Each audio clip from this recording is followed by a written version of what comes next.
Tonight's guest is Kayla Christine. Looking back on the life that you're leaving, let it rest in a hole in the ground. Stick around for the great revealing, or the fire you've been dancing around. All we hear is the sound of retreating. No one cares where you're coming from. My ears are still ringing and beating. I guess we all knew from the start.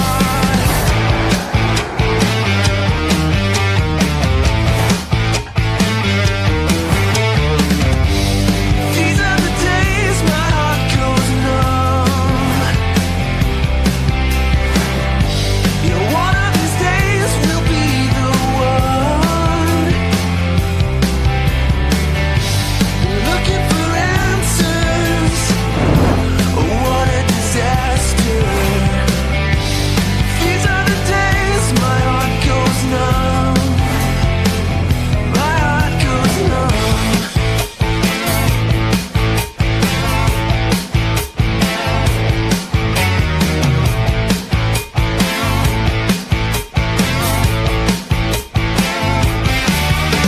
Breathing the fumes of the ashes, the spirits light up the night, looking down the ash. We're live from the Untold Radio Network. It's Untold Radio AM with MonsterQuest Producer, host Doug Hajicek, and co-host Jeff Perrella Jr. Untold Radio AM is going live right now.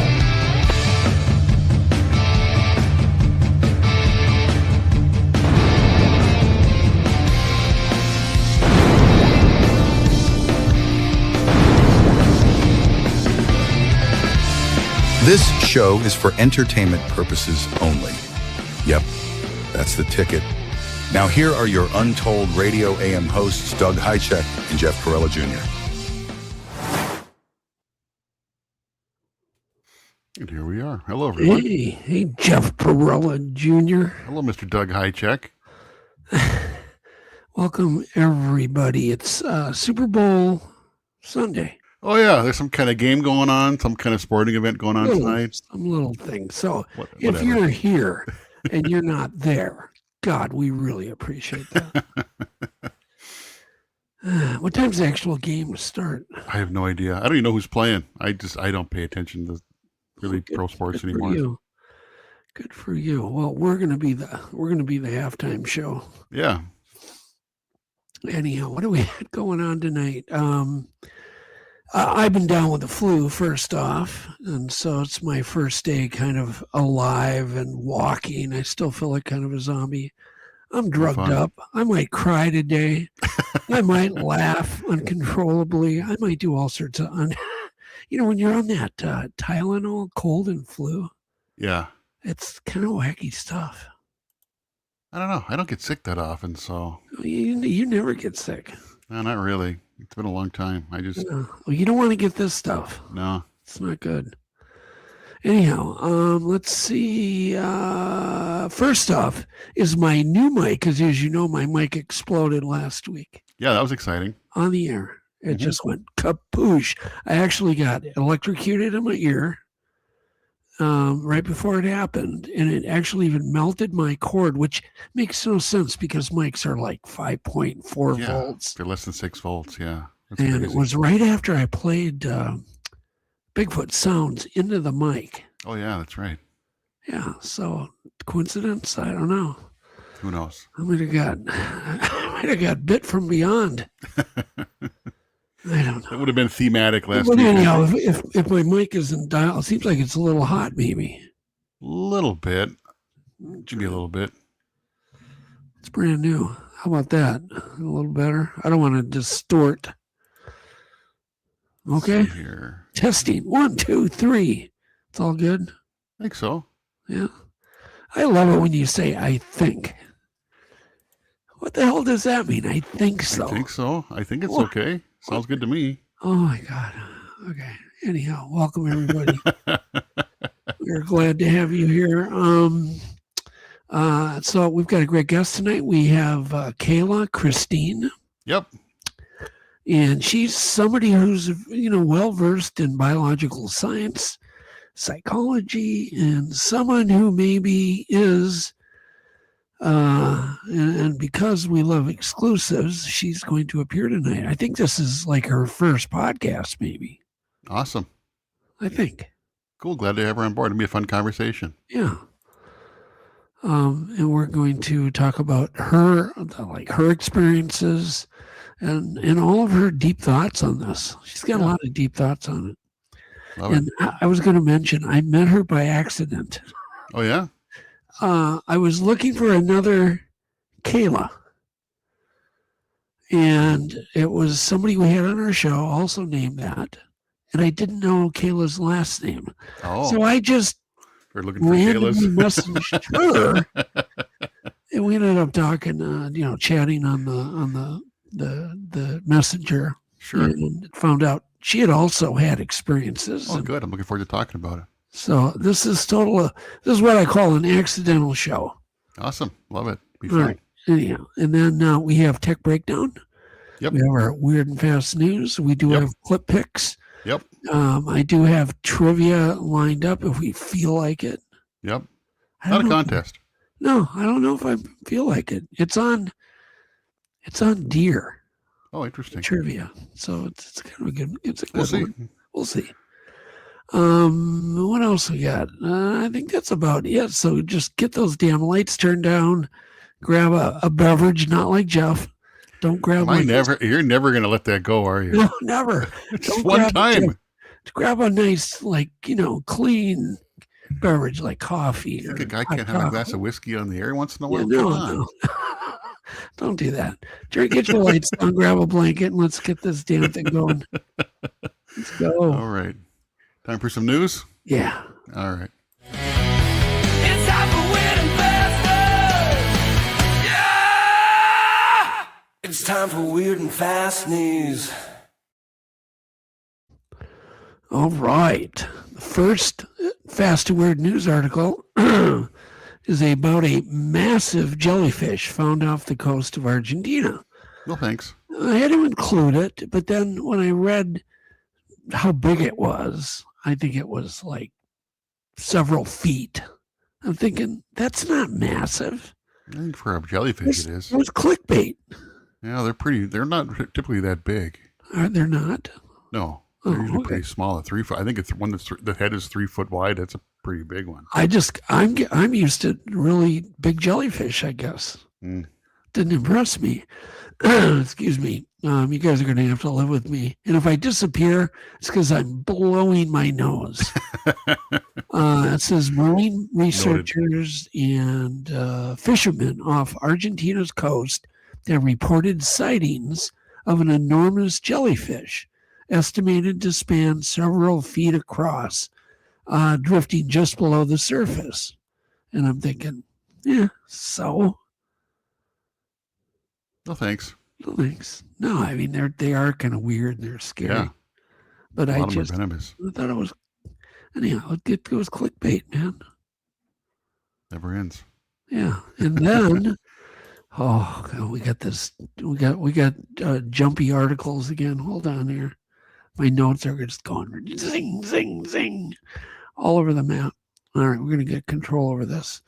All right, birds were found using anti-bird spikes as nesting material. Well, that's a little interesting. Yeah. What could go wrong? Yeah, what could go wrong? In several urban areas, birds have been observed pulling out the anti-bird spikes off buildings and weaving them into nests. The behavior appears to give nests added protection from predators. Interesting. Yeah, birds are smart, man. Yeah. Birds are not dumb. Experts say it's a striking example of animals rapidly adapting to human-made environments.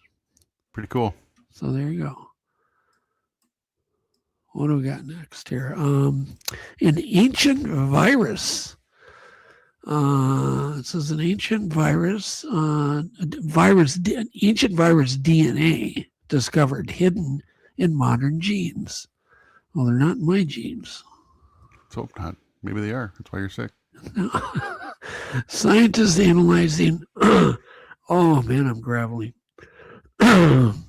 Scientists analyzing human DNA have identified fragments of ancient viral genomes embedded in our genetic code. These viral remnants, dating back millions of years, may actually play a role in the immune system's regulation today. This finding suggests some ancient diseases just didn't disappear. They became part of us. Wild. Well, I always kind of thought that's how it always worked, isn't it? I think so. Yeah, it makes sense. I mean, it's kind of a... Well, isn't it viruses that mutated us? Well, I think, yeah, there's a back and forth. They're always fighting each other. We're always fighting, and then your immune system improves and changes things, and who knows? I guarantee this last flu definitely mutated my genes. Woof. Good. Octopuses caught punching fish out of spite. Octopi? Octopi. No, it's octopuses. Isn't it octopi? You see there? It's written in just good ink. Octopuses. Okay. Maybe I'm wrong.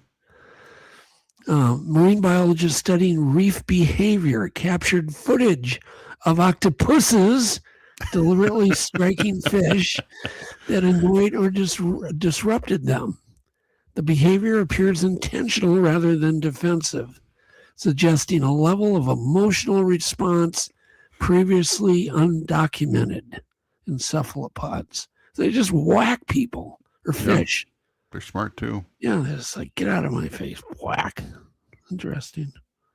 Says this adds to the growing evidence that octopuses possess complex personalities. But octopi is so fun to say. Every time we have an octopus article, you correct me on that. And every time I always have octopuses. And you always say octopi. Octopi just sounds funny to me. I'm sure they're both correct, actually. Yeah, it's because they're both acceptable. Octopuses is more common and more accepted. So I'm less right and you're more right. Oh my God, there is somebody in our chat. There it is. We're putting it up there with octopus. It doesn't say octopi with no friends. Fair enough. There, she knew too, or he, or whoever it is. It says both are technically correct. Yeah. So I'm going to trust their. But no, I actually just looked it up, and octopuses is more commonly accepted. See, like I said, you're more right, and I'm less right, but we're both right. Yeah, we're both right. You're just more right. It's not a contest. Not a contest. Oh, now we know. This is what slows us down. Yeah. Oh, well. Earth's magnetic field is shifting faster than we expected. Says new satellite data shows Earth's magnetic north is drifting at an accelerating rate. What does that mean? I've been following this for a while, how the poles shift. I know, but what does it mean at an accelerating rate? It's moving faster than normal, which could mean really bad. And if it flips, do we even know? Do we even know other than compass? Would we even feel it? Would we feel it? That's a good question. I don't know. It would disrupt the magnetic shielding of the Earth. You'd get all kinds of radiation. You think so? Yeah. I don't know. In the transition period, when it flips. There's a brief period of some. Is that when a lot of radiation? The octopuses go flying through the air? Yeah, that's how they got here, apparently. Oh, Jesus. All right. It says, let's see here. While not dangerous in the short term, the shift could impact GPS systems, aviation, and animal migration. It's another reminder that the planet itself is more dynamic than we often realize. Well, golly. System, and then no one has ever been able to model it correctly. That's important. And they think it shifted before, like flipped, right? Yeah, it has. I can't remember the interval. I want to say like 40,000 years, but it flips on a semi-regular basis. But what are the effects of Earth? The effects of our climate? Does it do anything? Well, there's a magnetosphere. There's a magnetic sphere around us that kind of protects us from cosmic rays, radiation, and whatnot. And in the process of when it's flipping, we lose that. So For how long? 7 seconds? No, gosh, I can't remember. It's been a long time since I've read that. A period of years. Years? It's bad. Oh, really? Cataclysmic, yeah. Oh. So if it flips all the way, it's bad. Oh, so then we're not gonna do the show. Probably not. I think there'll be all kinds of issues. That's probably the only thing that could stop us. Yeah. The pole's flipping, yeah. Yeah. So keep that in mind, everybody. We will not, if the poles flip, we will not be here. Let's keep that in mind. It's a good excuse. I'm sorry I was late for work. The poles flipped. Yeah, the poles flipped. Next. Anyways. Elephants found giving each other names and This is responding when called. Researchers studying African elephants have discovered that they appear to use individualized vocal calls, essentially names for one another. Even more surprising is the elephants responded. Oh man, my eyes are now itching. What the heck? I love this flu. Elephants responded when their own specific call was played back. Well, golly, that's a good way to test it, isn't it? Yeah, that's pretty cool. You record it and then you play it. And Elephants they're like, are smart. Is it elephant or elephanti? I think it's Elephants? Eliphi. Eliphi? Okay. Eliphi. Yeah. Scientists say this suggests Eliphi may understand symbiotic communication, a cognitive trait that once thought to be uniquely human. Yeah. Pretty cool. Yeah. They're smart. That's cool. Look at them talking to each other. Mm-hmm. That's actually a photo. Actual photograph. You were in Africa just last night. I took Surprised you that. got back so quick. I did a great job. Yeah. Speaking of things being photographed, the next article I photographed radio waves in a crevasse in Antarctic ice. Look at that. It's a special camera That's an impressive crevasse. Yeah, it's a crevasse. In Antarctica, instruments buried deep in the ice have detected strange radio signals. They call them, I guess, they're pulses. And there's a pulsi. Pulsi's.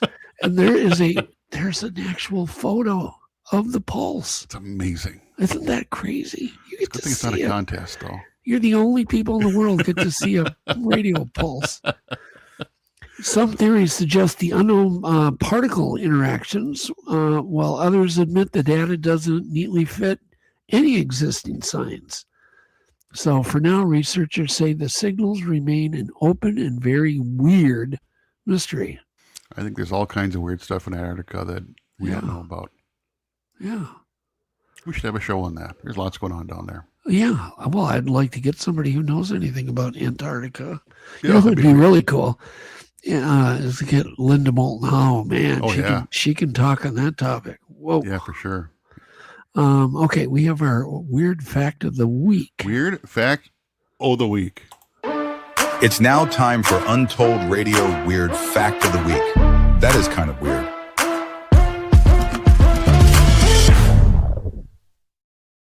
And is this a fact-I or a factus? A factus.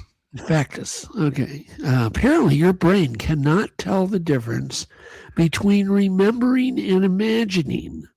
When you vividly picture an event in your mind, it lights up the same exact areas in the brain as if it actually happened. Oh, interesting. So that's all cool. It says your brain can't really tell the difference between something you vividly imagined and something you actually experienced. When you strongly picture an event, a memory, a future moment, or even fear, the same neural networks light up as if it were actually happening. To your brain, a deeper imagined moment feels real, which is why daydreams can calm you, memories can move you to tears, and imagined dangers can trigger real stress. So there you go. So it's important that you don't tell yourself bad stories, right? Yeah. because apparently it's not good. Your brain is always rehearsing reality. Like right now, my brain is going, do I call them octopi or is it octopuses? I don't know. And they both seem so real. Mm-hmm. I don't know what it is. Did you remember us saying that, or are you just imagining it? I'm not sure. It seems the same. Could be the same. I kind of don't buy into that. I mean, the science may light up the same areas, but certainly I can tell the difference between a memory and a real experience than something you can imagine. Well, then again, I've known people who were so good at lying that they really believed the lies really happened. I've met a few sociopathic liars. Yeah, I dated a gal like that. It was kind of creepy. Kind of really weird. Believed what she was saying. Yeah. But because like when you have a real memory, there's a lot of details that you're not going to have if you just imagine something. Yeah, you think so. It's just not going to be all these great amount of details, So that's the difference. Moving on. What do we want to do? What time is it? 7:22. 7:22. I want to get to Kayla on by 7:30. Okay. Play our clips quick. Should we? Yeah, we can do the clips quick, and then I should. Well, the tech breakdown. Yeah, we should do that too. They don't take long. Let's just whip through these clips. Okay.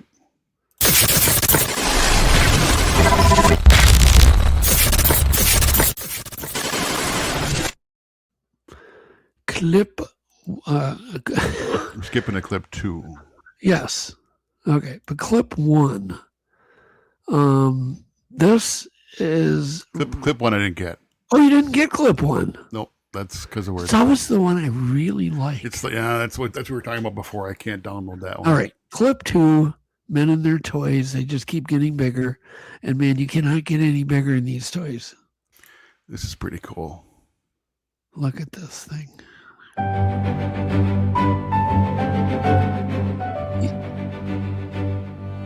You can shut that sound off. Thanks.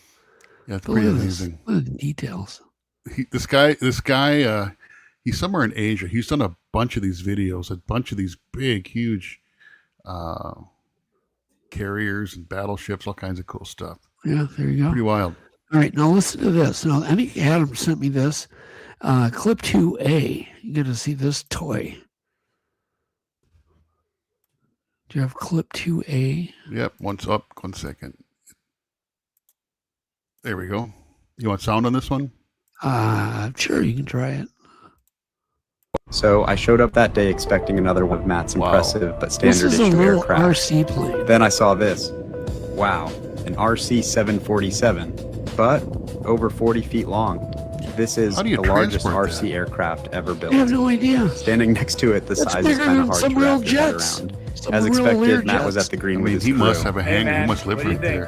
What do I think? Well, this thing is beyond next level. See if they The windows started rolling out across the grass. Things got quieter. Could you imagine? Wow. So what's that worth, Jeff? Oh, man. Many tens of thousands. All right. Shut it off. That's pretty cool. But isn't it dangerous to own something? I mean, think of that. Think about 911. What if somebody built something like that? And yeah, I'm not going to say it. Who knows? I know aircraft that I actually know a lot about radio controlled aircraft. Radio controlled aircraft that big, that expensive, have multiple redundant radio systems. They'll have like 3 radio systems working simultaneously, so there's redundancy. Yeah. Because any mistake with that's going to be expensive. Oh, you think? All right, clip 3 explains goosebumps, and we will be talking about things that give you goosebumps later on. Your skin can move without you doing anything. Those sudden goosebumps are caused by erector pili muscles, tiny smooth muscles attached to every hair follicle. When you get cold or feel a surge of emotion like fear or awe, these muscles contract and pull each hair upright. In animals with fur, This traps heat and makes them look larger to predators. In humans, it's mostly an evolutionary leftover. The muscles activate automatically through your nervous system and even help push oil onto your skin. Goosebumps are your body reacting instantly before your brain catches up.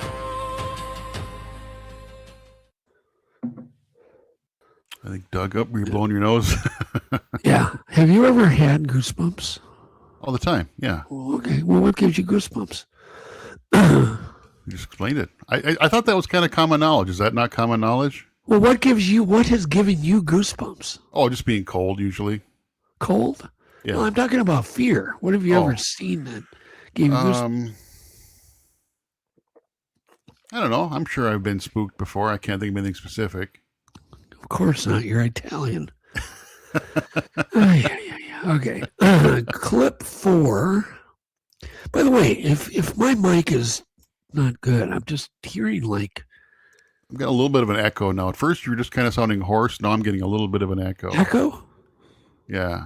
Maybe not echo, just a little bit of, I don't know. A little bit off. Now. How about now? Better? It seems like it. I can't tell. What does this seems, I think? If I could get some solid feedback from somebody, I could fix it. Anybody, I can't hear it real great. So how can you not be hearing echoes? You don't have an earpiece in? Yeah, I do, but I'm a little bit hard of hearing, so I can't hear fine stuff that good. That's TMI. Yeah, sorry. Okay, all right. So anyhow, if there's any complaints on my audio, it says your mic is scratchy. It sounds like you're behind a pillow. Oh, thank you. Finally, Eric gave me some positive feedback. Thanks, Eric. Thanks. So I need to figure out what in the hell I shouldn't be. Testing. How about now? That sounds good to me. Maybe the gain was too low. That's what I think. Oh, you sound really clear now. Oh, there. The gain was too low. Okay. All right. There we go. Gain's up. Clip 4. Clip 4, rods and cones. This is, you don't need to play the whole clip, but this is interesting. Rod cells are the reason you can see in the dark. They are specialized photoreceptor cells located in the retina of your eyes, designed to detect extremely low levels of light. Unlike cone cells, rods don't allow you to see color or fine detail, but they excel in darkness. Remarkably, rod cells are so sensitive that a single photon of light can activate them. This ability lets you navigate dim environments, sense movement at night, and gradually adapt as light fades. Without rod cells, night vision would vanish, and darkness would feel instant. You get the idea. Yeah, pretty cool. I didn't know. See, I didn't know that rods, we have the rods and the cones, but the rods don't allow any color. I didn't know that. Yep. No idea. And then some animals have more rods, some have more cones. So yeah, typically the better you can see, the more colorblind you are. Cone eye or cone us? Yeah, I mean, less. If you see some animals that see better in the dark. No, I said, is it cone eye? Cone eye or cones? I don't know. Right, where are we Conopusses? I don't know. Okay, now I'm going to jump to clip 5. This is called a giant ostracod. You got to look at this thing. It's just crazy. Hold on a second. You don't have to that play much of one. it, but look at this thing. Check this creepy dude out. I always say people think Bigfoot's so weird. There's so much weird stuff out there. Yeah. Why is Bigfoot weird? I don't think it is at all. Okay. Next. Clip 6 finally explains what your appendix is for. Do you know what your appendix is for? No, most people don't. I don't. Apparently, they've discovered it's for rebooting your gut. Like, when you get really sick and your gut biome gets all messed up, it's basically the reboot for your biomes. Go ahead and play it. Medical science long deemed the appendix useless, but in the context of bioengineering, it is the recovery partition. It stores a pristine sample of the gut's microbiome and immune data, If the body is flushed by disease or radiation, a system crash, the appendix reboots the digestive system. It is a failsafe installed by the designers to ensure the biological unit can restart after catastrophic environmental failure. Wow, is that cool? I never knew that. I didn't know that either. That's really interesting. All right, clip 7. This one's really cool, the sound. So if you got sound, crank it up. Listen to this. It's the ice talking.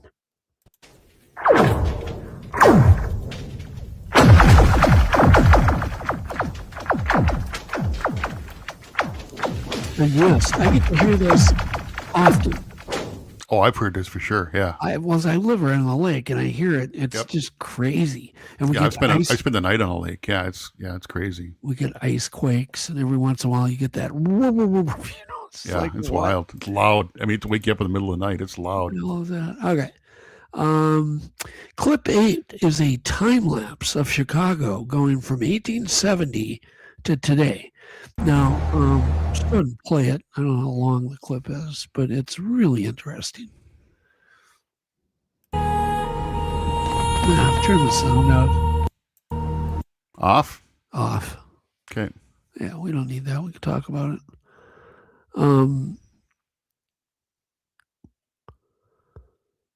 Pretty cool. I like Chicago. It's a cool city. Yeah, 1818, 1820. Already we've got, high rises going in, smokestacks, 1840. Trains. More smokestacks. Look at this. People don't realize we were quite industrialized by 1920. It was nuts. Yeah. Look at it on a different by the time it hits 1920. That's really cool. I mean, you're practically in modern times by 1920.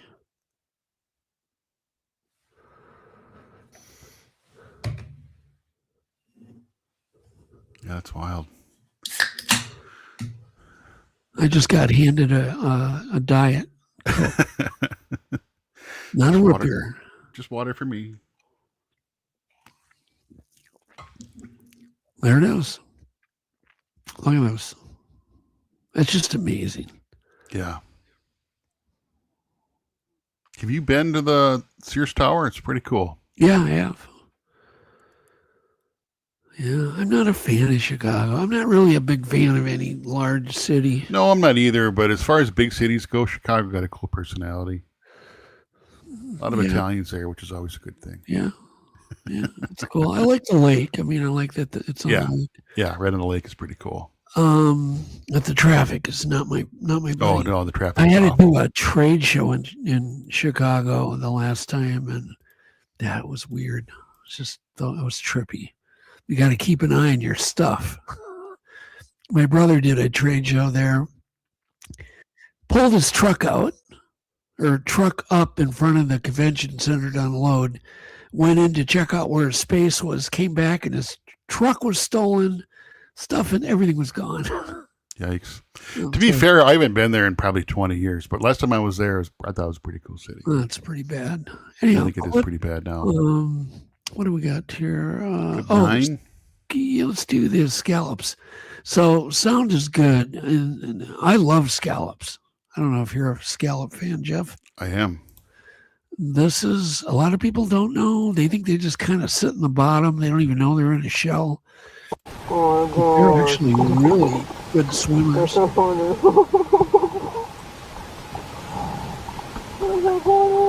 Those are scallops.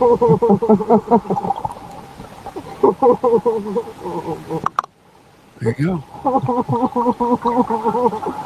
Okay, we got it. They're kind of the, do you remember was it Little Abner, the Shmoo, or do you remember the Shmoo in that cartoon? It was just he would hunt them and they were just pure white meat. Scallops are kind of like that. They're like shmoos. They don't have just a muscle. It's right. Muscle It's just in their a shell. ball of white meat.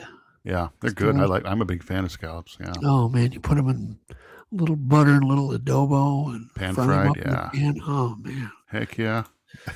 Okay. Clip 10. This is interesting.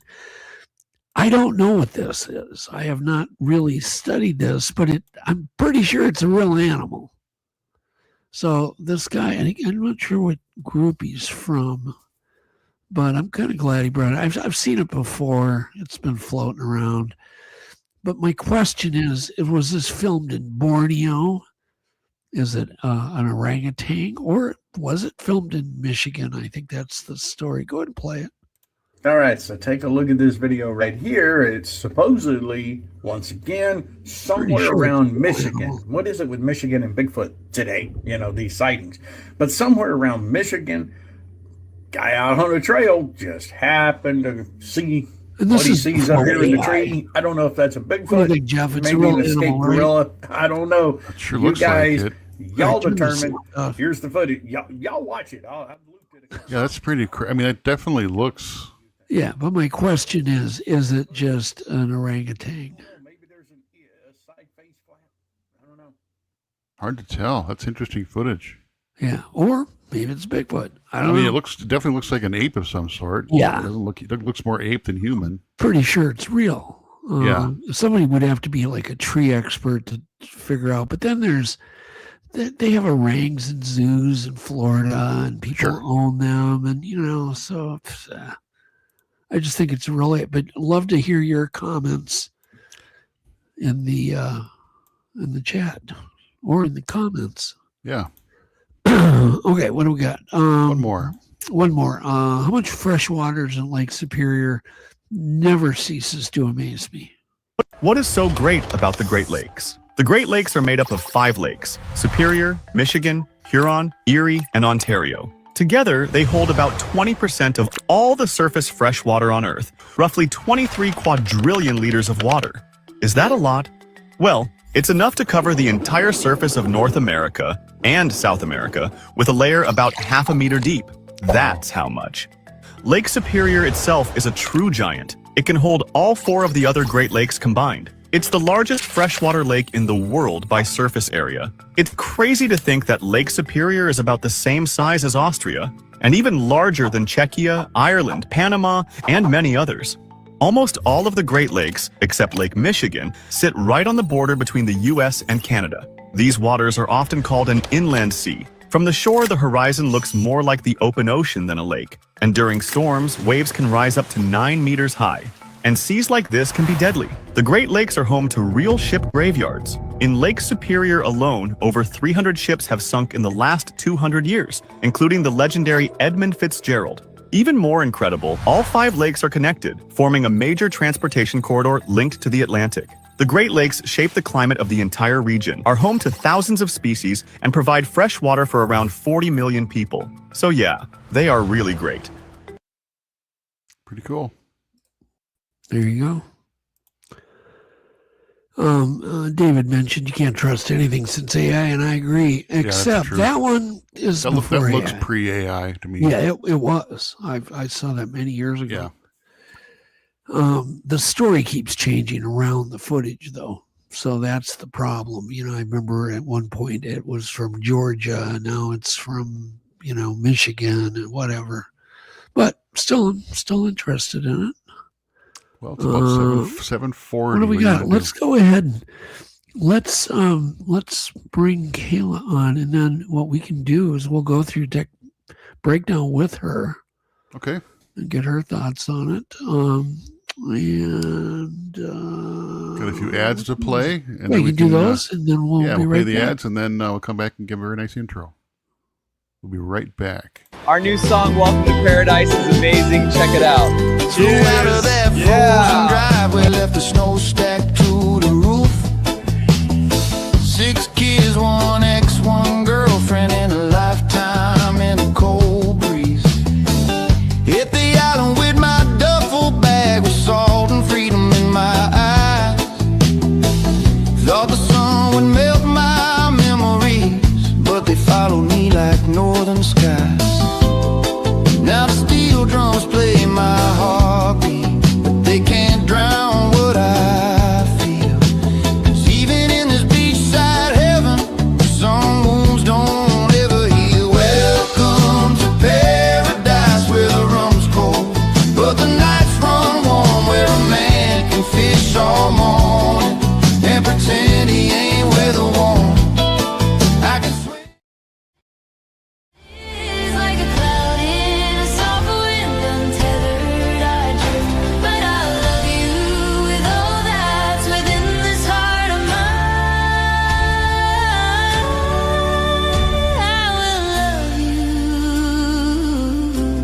till time says it's time.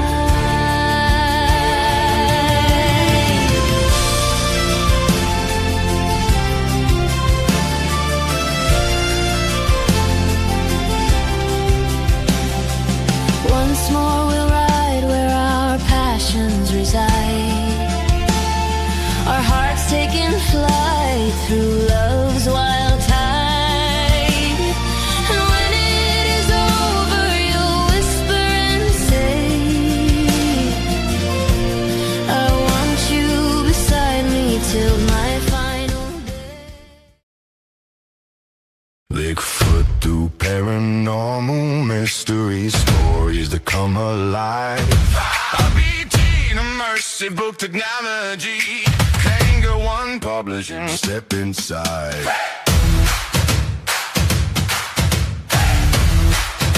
Step inside.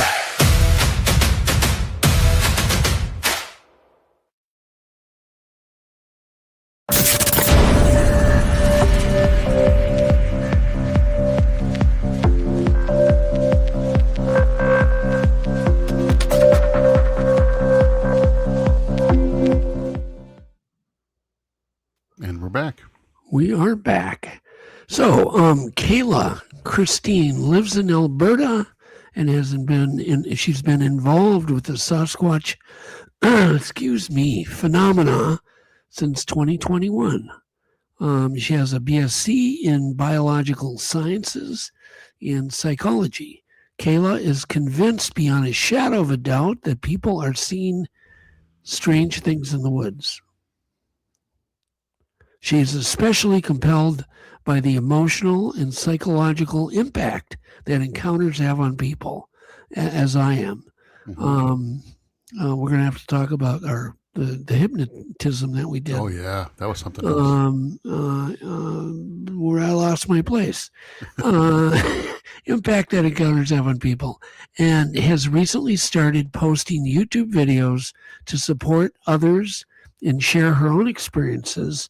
Kayla's channel is Cerebral Sasquatch, and her website is cerebralsasquatch.com. So you guys are going to want to check that out after the show. But let's welcome Kayla. All right. Welcome, Kayla. Hi. Hello. Thank you guys so much. I'm so excited to talk to you. You're Hello, here. everybody. I'm here. You remember how we met, right? By accident? Oh, of course. Yeah, that was great. I don't even know. I can't remember what I thought, but I thought you were somebody else, which is crazy that both of you are into the sciences.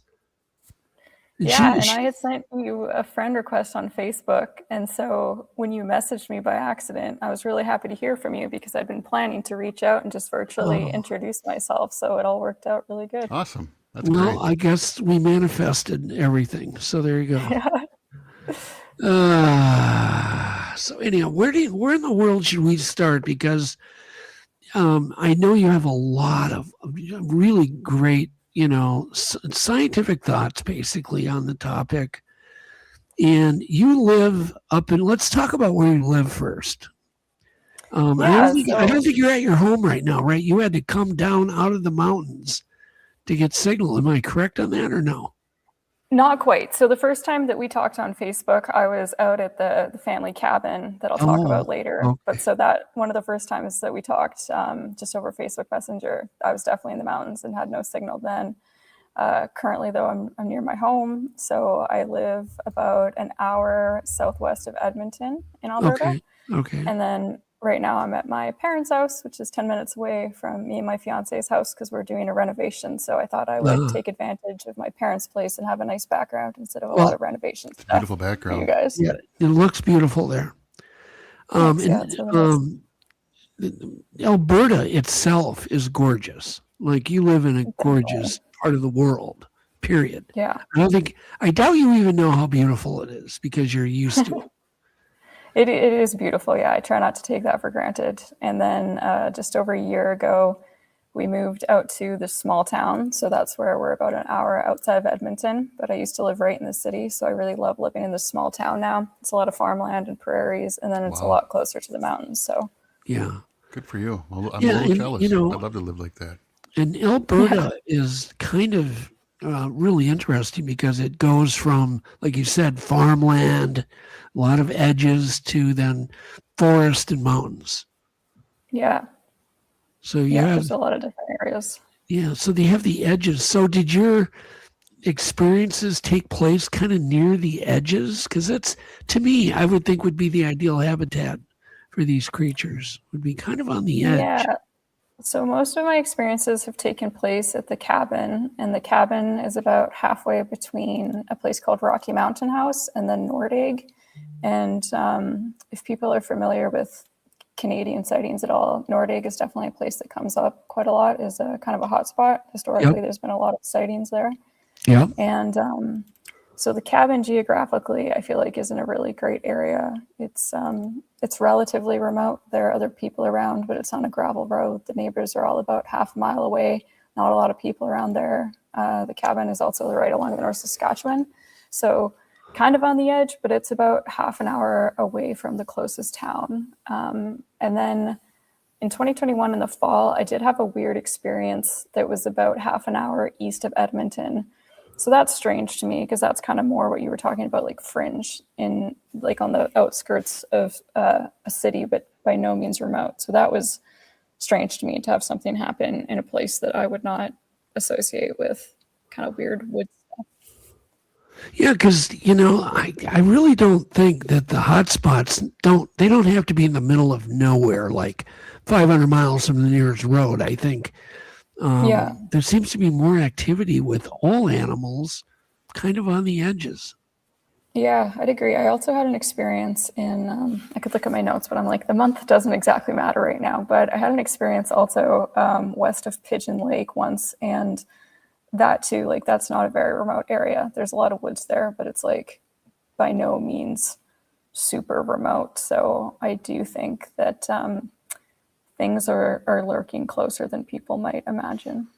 I agree with that. So let's kind of go back a ways. You're obviously, you have you've got a degree in science and so on, but where did your interest come on this creature, or didn't you have any until you had an experience?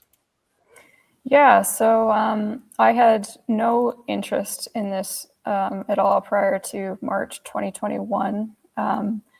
I always tell people I was really living under a rock. Somehow, I don't know how, but I truly had no idea that people were claiming to see Sasquatch, like shows like Finding Bigfoot, all of that. Somehow I totally missed it. So it really wasn't on my radar. Sometime in 2018, I had a really close friend tell me about her and two of her friends were in a vehicle and they were driving actually in Calgary in Alberta. So super populated city, people all over the place. And they were driving down this back alley one night and they had something run in front of their vehicle. Okay. And when my friend described it to me, she said it looked like a person, but on all fours. And it ran across the alley and then like ran at their vehicle. And when it ran in front of the vehicle, she said it looked like it had glowing eyes. And even though the lights of the car were on it, the eyes really stood out to her. And so she told me about this immediately after it happened. And I'd known her at that point for at least 10 years. And she was my closest friend. So I could tell how much it disturbed her, and she teared up and she would talk about it, and I totally believed her. But it was so bizarre to me that I didn't, like, I'm ashamed to say, I honestly think I didn't want to think about it. So I how excited was she when she told you this story? I mean, was she really agitated, and or was it like no big deal? The thing I remember most was, again, like that her eyes were watering, like that she was covered in goosebumps and like telling me that, it's just like, oh, like really disturbed, like not even so much excited. She was more than anything disturbed. And her two friends as well, like they were all on the exact same page. It wasn't like they were driving down this back alley, listening to some scary podcast and like saw a weird coyote with mange. It was like a normal night. They were all having a good time just talking in the car, and then see this thing that really freaked them all out. So when she told me about that, again, I believed her, but I kind of filed it away. And she would bring it up from time to time and we would talk about it. And I would say to her essentially, that's crazy, man. And I believed her, but I didn't want to think about it further because it was just so bizarre to me. It was like, this is what I think about the world. But then this person who I love and trust is telling me that she saw something super weird. Like there shouldn't be creepy things that kind of look like emaciated people run around on all fours super fast with seemingly glowing eyes. Did she describe it as being hairy or some other kind of creature? It was like pale. Yeah, not hairy. Like I guess they call them the rake is one of the terms I hear. Yeah, like that term wasn't on my radar at the time, but I would agree. I think that is probably what they saw. Yeah. Which again is like really strange. Why would that be? The fact that those things exist at all is really strange, and especially to be potentially running around in a super urban area is really bizarre to me. And even the behavior of dashing out in front of a car, like let's say that they're super intelligent, that they're mostly elusive. I don't understand why it would dash out in front of a car when it could have just waited until the car passed. One of my very, very good friends, him and his wife had the same thing happen. It jumped in front of their car while they were driving down a freeway, and its head was above the hood, and it also had these like glowing eyes. It was kind of white, emaciated, and he said, by all means, we should have hit it. Yeah. And so you kind of wonder, well, what is this all about? Are they some kind of creature that just like scaring people? Yeah, for sure. Like it really doesn't make sense. And again, at the time, I am going to say this like again, but it was like I believed her, but it didn't make any sense to me, and it bothered me because I couldn't like figure it out. And so I kind of repressed that, I'm sure, to some extent. And then in the spring of 2021, for whatever reason, and I'm really thankful that this was the case, but I was just kind of questioning the world and my mindset was shifting about stuff. So that thing that my friend had told me came to mind, and I asked her to tell me about it again. And then one night, I remember it was March 23rd, I got online and started looking into like humanoid sightings. And that's when I saw the Patterson-Gimlin film for the first time. Really? And again, yeah. I can't believe that. Okay, so this is fascinating from a standpoint of something many of us who are really into the subject don't realize, that many people, they're going about their lives, they have no idea of any of this stuff. Yeah, and I was completely oblivious. Yeah, I was so ignorant, uncultured, I suppose, because I don't, like, again, in hindsight, I don't know how that never crossed my radar. I had seen, for sure, when I saw the film, I think at some point I definitely had seen the famous still, but I didn't have the context surrounding it, so I just assumed it was from a Hollywood production or something. Right. And watching it that night and then just poring over as much as I could and, just fiercely Googling things and going, what, like, how are so many people talking about this? How has there been so much that has been like looked into on this topic for so long? And the thing that was really interesting to me at the time was because I was finishing up my degree, I thought it was really strange that in class we're learning about these different relic hominids based off a handful of fossils. And I'm thinking, okay, well, how are there seemingly thousands of contemporary reports and there's all these oral traditions from different people and there's all this physical evidence? Just, I was blown away at how much was out there. And it was strange to me that from my perception at the time, that Bigfoot seemed to be this just like ridiculous topic with no merit to it, what I thought at the time, Well, welcome to our world. Yeah. Okay, so your paradigm gets completely blown away from her because she's a good friend of yours, and she was scared and she's sincere, and that opened up your mind, obviously, and then you started noticing things because you started actively researching other humanoids. Yeah, it was like overnight I became obsessed. I remember that night in March, I did, not to brag, I did stay up until the sun came up and was hooked. And then that fascination has not ceased at all. I started listening to podcasts as much as I could, got my hands on whatever books I could find, started ordering like just all this different material online. I mentioned to you when we spoke, I ordered Legend Meets Science on eBay because I couldn't find it online. Like overnight, I became absolutely obsessed. And anybody in my personal life who was close with me, it was like, good luck having a conversation with me where I'm not going to somehow tangentially bring up Sasquatch. That's awesome. I love it.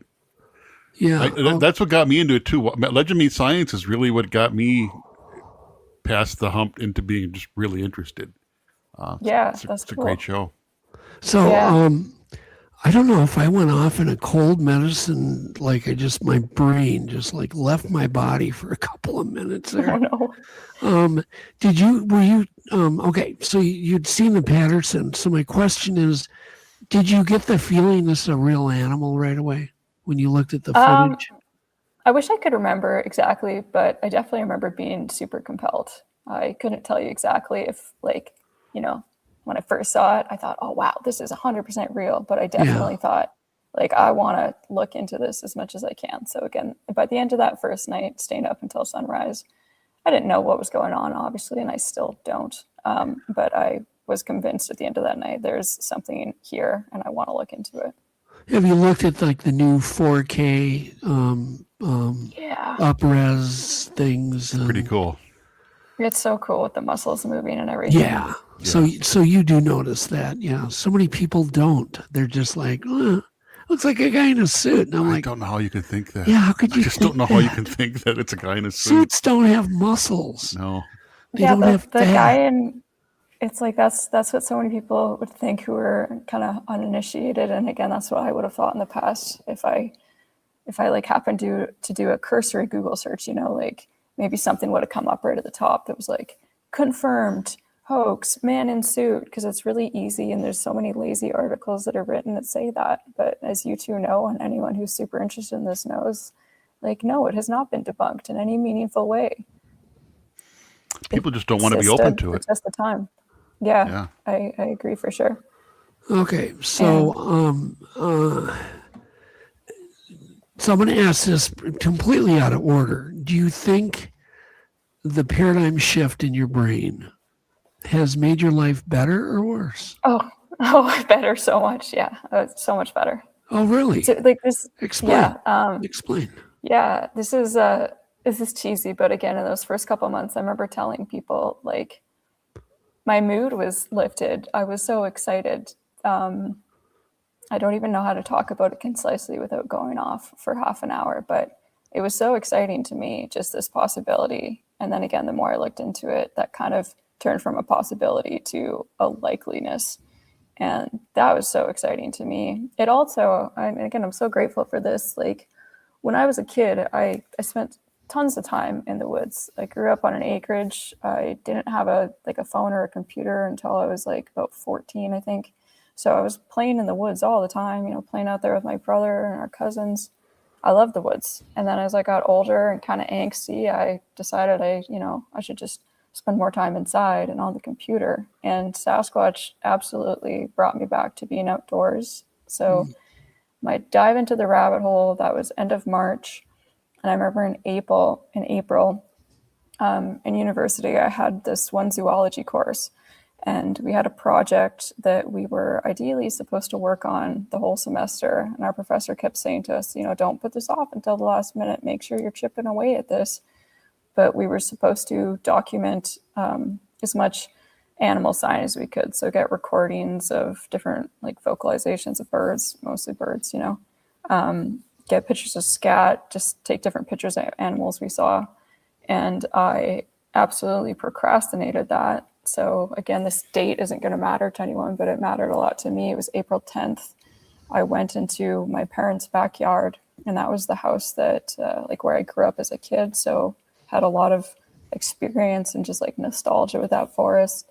And on April 10th, I went out with my camera to go do my project that I had put off for the whole term. And so instead of slowly chipping away at it here and there, I spent I don't even know how many hours, but I spent virtually the whole day in the woods walking around and I walked a lot, like I would say at least a kilometer, doing all this different bushwhacking, looking for animal sign. And again, this is cheesy, but I remember within about 10 minutes of being out there feeling very emotional and like feeling in myself and my heart, I was like, this is where I'm supposed to be. I've forgotten how important the woods are and how amazing nature is.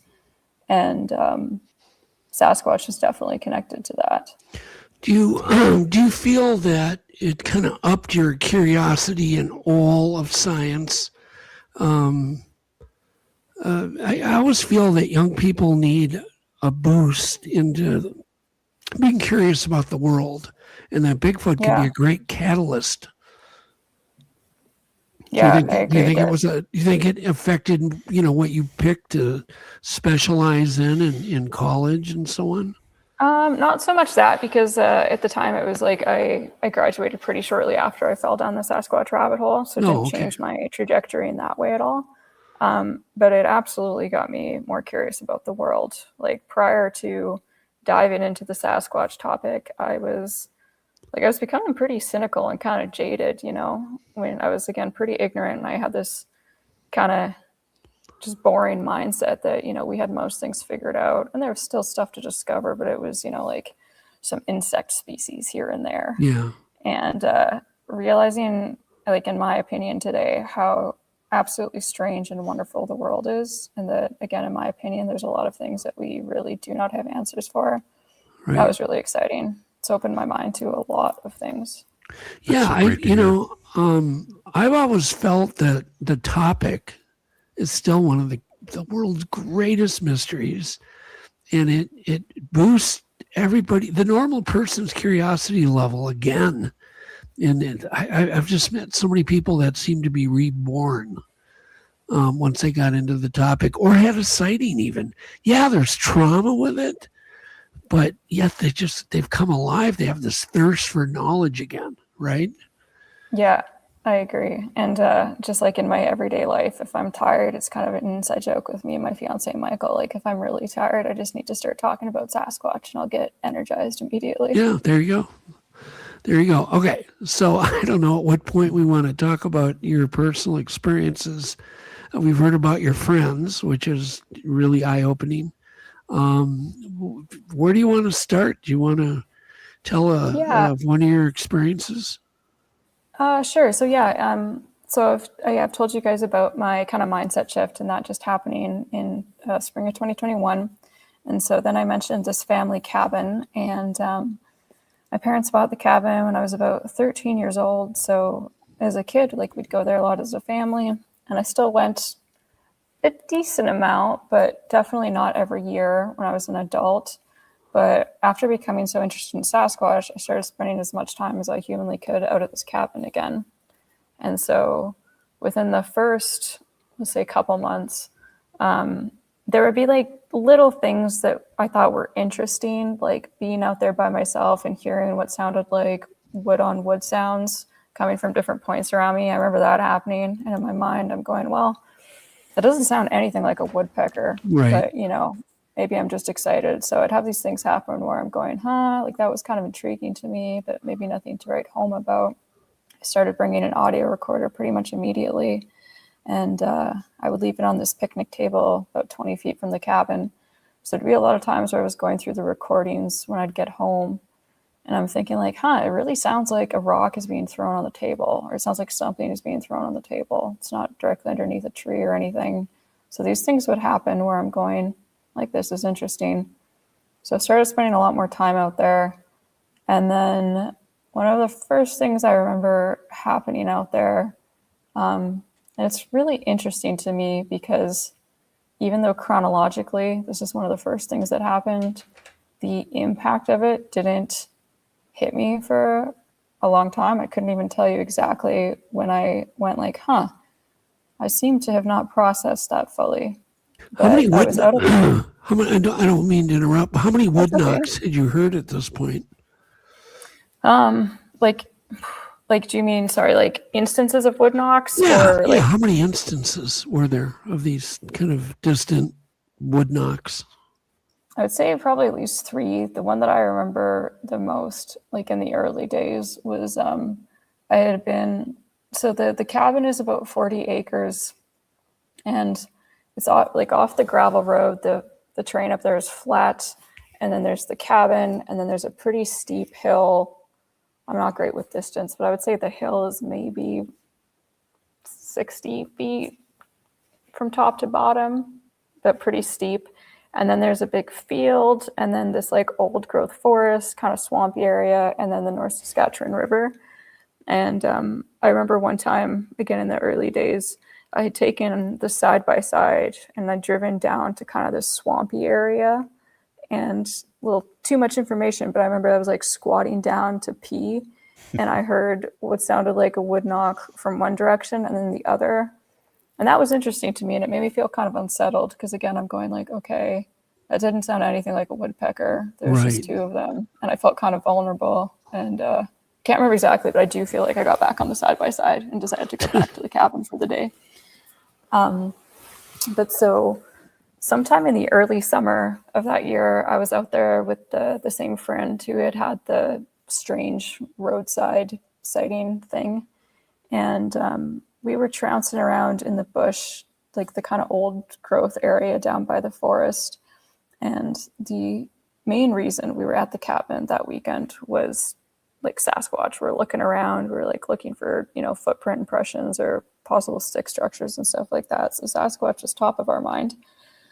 Excuse me. And so there's like this main trail that's cut through the forest there, this little trail that my brother built years ago. It's pretty grown in now, but you can still see it. So we had driven the side-by-side to there, and then we were bushwhacking west, and we're having a good time. We're like talking and looking around, whatnot. And at a certain point, I can't remember who saw it first, but we saw this large black thing up on this hill a ways away from us. I am really bad with distance. I bought a laser distance measurer a couple years ago, and it's just been sitting in my closet. So I'd like to get better with estimating distances. But I would guess it was like maybe 50 yards away. And it was black as black, and it looked like it was a Christmas tree shaped, and it looked almost like a stack of tires. In that when you see tires on the side of the road that have blown off of like semi-trucks that are really frayed, it was just like so frayed and black. And it was definitely not a tree. It was just so dark, and it didn't seem to be moving. And I'd mentioned this to you before, Doug, when we spoke, but the thing that's really interesting to me is like we were there for a Sasquatch experience of some kind. And more than anything, we were just confused and going, what is that? Like, what is that? And to get to the spot where it was at, we would have had to bushwhack through like more thick vegetation and then climb this pretty steep incline of maybe like 10 to 15 feet to get to where it was at. So we went back to the main trail and then walked up and over like on the flat area. And I definitely know we kept saying it looked like a stack of tires. And my friend is going, because she's not familiar with the area, she was like, maybe there are tires there. And I'm telling her, no, there's definitely not a stack of tires on the property somewhere. Like, I've been here a lot. We're not hoarding tires. And if somebody else years ago had left tires there, we would have seen them and cleaned it up. Right. So we backtracked, went to where we saw it, and there was nothing there. And I've been back to that same spot a lot.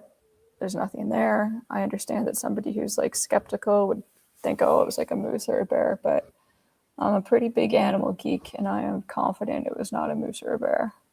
Yeah. Did you see it move at all? Or was it just frozen? Yeah, and again, like with the distance away, I wonder, I don't know, who knows, but I do wonder if potentially it was like doing the sway thing a little bit and we just didn't notice because of the distance, but it's really strange to me. So like today, who knows, I could be wrong, but based off all the things I've experienced at the cabin and just how anomalous it was and how much it did not fit with the environment, I do feel that it was most likely a Sasquatch. So you did go back and there was nothing there. Yeah, nothing there at all. That area. Yeah. That's wild. So it had to be some type of an animal. black bears have very sloped, even if they're standing, they have no shoulders, no collarbones. They're just extremely tapered. Did you see width? Did you see a lot of width? You mentioned it kind of. like Again, it was like, if you imagine like a classic sized Christmas tree that most people would have in their living room or something, it was like pretty substantial. Definitely had quite a bit of mass to it. And I've seen a lot of black bears around there, and like everybody knows, black bears are pretty small. And let's say it had been a black bear with some kind of deformity. I don't think it would just be standing in one spot for, I don't know how long we watched it, but we watched it for quite a while. I guess it was at least a couple minutes. Yeah. Do you have any regrets? Like you should have stayed there longer, tried to communicate, yell, blah, blah, blah. Have you any regrets on that? Usually people have a lot of regrets. Yeah. Yeah, if I could go back, I would have wanted to watch it more, and I would have not wanted to leave the spot. But, oh well. Yeah, no, that's the regret things. And what other, I don't even know. I have no idea. I don't remember how many of these experiences you had visually. Are there any more visual? That's the only like daytime visual. There was one other time where I saw what, again, I could be wrong, but like I do not know what else it would have been other than a glowing red eye that people, a lot of people talk about the glowing eyes. I could tell you the kind of full context about that, but I saw that in the summer of 2024. Other than that, I haven't had any visuals. So what other experiences? I mean, obviously there's been some other things, they may be subtle, but just go ahead and share some of the experiences. Yeah, I'm wondering kind of like where to start because they bounce around a lot. Doesn't matter. We're not in a hurry, so take your time. Okay, nice. You got all the time you want. Okay, well, I'll tell you one that's really subjective, but to me, I thought it was interesting. In the summer, again, of 2021, so it had been a handful of months since I got interested in this. I had driven the side-by-side down to the field and got out, and I was walking through the forest, and I'd been walking for like maybe half an hour going through the bush, and I was just gay as could be. I was so happy. I was singing loudly, and I was just having a great time. And at a certain point, and like Sasquatch was on my mind, obviously, but to emphasize, I was feeling calm and happy. I wasn't on edge. I had my bear spray. I was making all this noise. Like I felt safe. And at a certain point, and you hear people talk about this a lot, it was just like, seemed like all of a sudden, like happy, take a step. Oh, I'm terrified for some reason now. I was walking and then, I just felt like full of terror that really seemed to come out of absolutely nowhere. And it was like when you see someone in a horror movie and they're like running up the stairs to get away from something. That was how I felt. I wanted to just book it out of there as quick as I could, but I knew that wasn't a good idea. So I just like turned and kind of quickly made my way back to the side-by-side. And I told my mom about that later, that I think it was that day. And my mom also is like, she will listen to me talk about this kind of stuff, but it's definitely not something that is her cup of tea. She's pretty skeptical. And when I told her about this, she asked me right away. She said, "Oh, was it down on the west end of the property near the river?" And I was like, "Yes, it was." And she said, "Oh, I've always found it really creepy down there." So I thought that was interesting that my mom, who's very skeptical, has also picked up on that. Interesting. What about your fiance? I don't know if you're married yet, but does he have any interest in this? Yeah, I'm so lucky. His sister actually introduced us. So I met his sister like 4.5 years ago. We got along really well right away. And she said to me, "I don't know if this would be weird, but I think you and my brother would be perfect for each other." I was very interested. And then later in that same conversation, I decided to take the step and tell her I was really interested in Sasquatch. And she went, "Oh, Michael's going to love you." And so he's always been really open-minded to all kinds of stuff. And he didn't have the same level of obsession, but he's just like a very curious guy and was always interested in kind of fringe stuff. So a lot of the experiences I've had, Michael has been there for, and I'm really grateful for that. You hear so many people talk about the fact that their spouse or their family doesn't believe them, or maybe even if they do believe them, they don't really want to talk about it. They're like, why are you so hung up on this? So I am so thankful for Michael. He's so supportive and just will listen to me talk about this all the time, which is wonderful because I tend to talk about it a lot. And it's also been really nice having him be there for experiences, because even though I'm convinced that something's going on, I'm relatively new to this. It's coming up on 5 years, but at the same time, I do feel probably, no matter how long somebody's been interested in this, it's always kind of surreal and strange. And I think it's really important to be objective and tethered to reality and, question yourself. But it is really, really nice to have Michael be there when something strange happens, or if I'm by myself, to be able to talk it out with him. Just to kind of have that validation that I'm not alone in this, and my favorite person on earth is not going to judge me for being so obsessed about something kind of strange. Has Michael had any kind of experience at all? You guys ever heard something or anything? Yeah, definitely. I'm trying to think of what some of the most kind of salient ones would be. There's things that are a little bit smaller, and then there's things that are kind of more interesting. So I'm trying to wonder where to go here. Because one of the ones that comes to mind is more bizarre and has to do with glowing balls of light. Doesn't matter. You can share anything here. This is cool. The Untold Radio. You can go into anything. Okay, I love it. Yeah, let's tell you guys about that one. So in the fall of 2023, pretty sure it was 2023. Yeah. We were out at this area called Ram Falls Provincial Park with a group of people. I'm also affiliated with this group called the Alberta Sasquatch organization I could talk about later. And so every year there's a public camping trip that they do for just anyone to buy a ticket and show up. And so we were at that. And on the first night of that camping trip, Michael went to our tent pretty early, around 10 p.m. and he read for a bit and then went to sleep because he was pretty tired. And I stayed up until about 3 o'clock. It was just me and two of our friends that were left at the fire pit. So it was me and our two friends. And then I went into the tent. When I went into the tent, and then I was going to read for a bit. I'd been in there for just a couple minutes, and I started hearing something hitting the side of the tent that was closest to the wood line. So we were a couple feet maybe from the tree line, but definitely not underneath a tree, and it wasn't windy, so I feel very confident that it wasn't acorns just naturally falling. But I was hearing what sounded as if someone were throwing little pine cones at the tent. And when that started happening, I was obviously pretty intrigued and excited.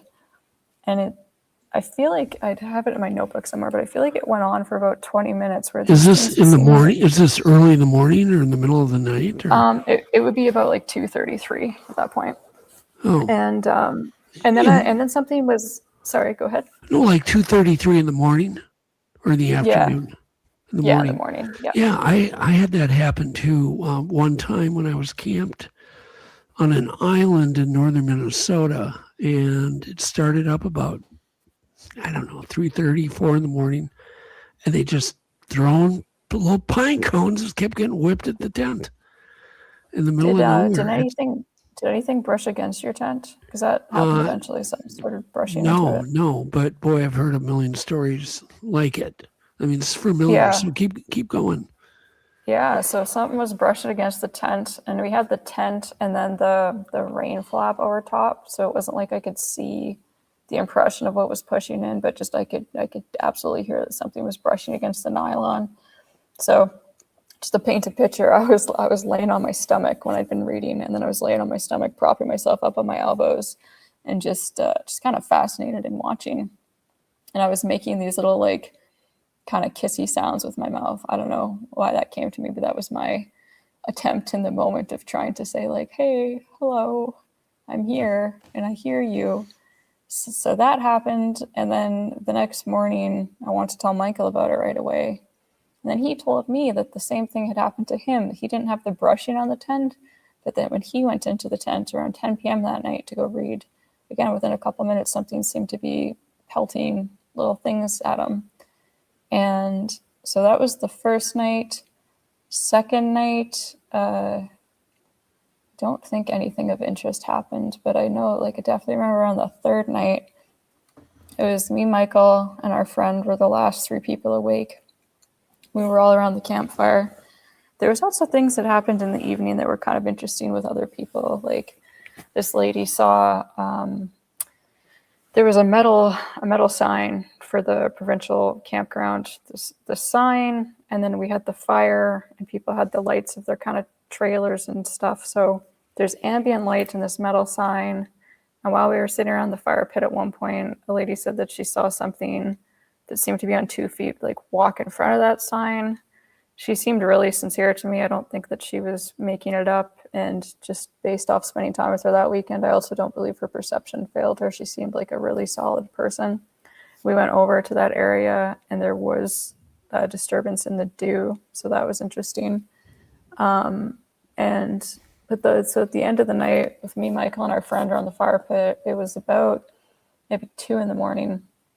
And we heard this just god-awful scream. It didn't last for very long, but it was like, when people talk about the sound of a woman being seriously hurt, it sounded just terrible, like instant goosebumps all over. And I remember feeling like I wanted to go to the tent, but that I didn't feel like I'd be safe in the tent. And I wasn't actually concerned for my safety, but it was just like your nervous system was just going, oh, I hate this. This is freaky, this sound. Yeah.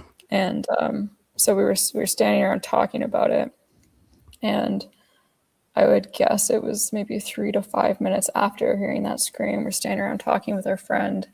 And then we started seeing the group campsite that we had was, again, not great with distances, but it was pretty large. So I would say like maybe 300 feet away where from the fire pit was the wood line on the other side of this big clearing. And we started seeing from that direction what looked like, I can't remember if it was 2 or 3, but it looked like people walking with headlights or carrying lanterns. It was a kind of dull yellow, not cold white, but like a yellowy white light that was bobbing along in the trees. And so 3 of us are watching this and we're talking about it. And then we started to get concerned because when we heard the scream, we're all interested in Sasquatch. So we're going, that was weird. Was that a cougar? Is someone actually hurt? Like, what was that? And when we saw what we thought were headlamps coming, we were talking about like, oh gosh, like maybe somebody is hurt. Like, are these people coming over to like get help? We were just like very on edge, watching these lights get closer. And at a certain point, they just like very quickly just raised up into the tree line, and they were like 25, 30 feet in the trees. And then it was like they seemed to multiply. And then the color changed. It went from being just this dull yellow to like blue, green, weaving. And it was extremely surreal watching that. And then something that, again, is kind of disturbing to me because I don't know, maybe from the adrenaline dump or something your mind doesn't remember, but it's bizarre to me that neither Michael, myself, nor our friend can recall, like, did the lights, did they dim out? Did we watch them go away? Yeah. We don't remember that, which is pretty weird to me. That's wild. The last time I was out with Adam, we were in Wisconsin on a little expedition, and for some reason he woke up in the middle of the night, probably 4 a.m, got up, and I kind of peeked. He left the tent, and I'm like, what's going on? He didn't say anything. And so I kind of popped out, and I'm watching him walk into the woods in his underwear. And I look up, and there's all these weird lights in the sky. And I remember calling him back, like, what are you doing? You can't just walk into the woods like that barefoot and, leave in the middle of the night. And neither of us have any memories of a resolve.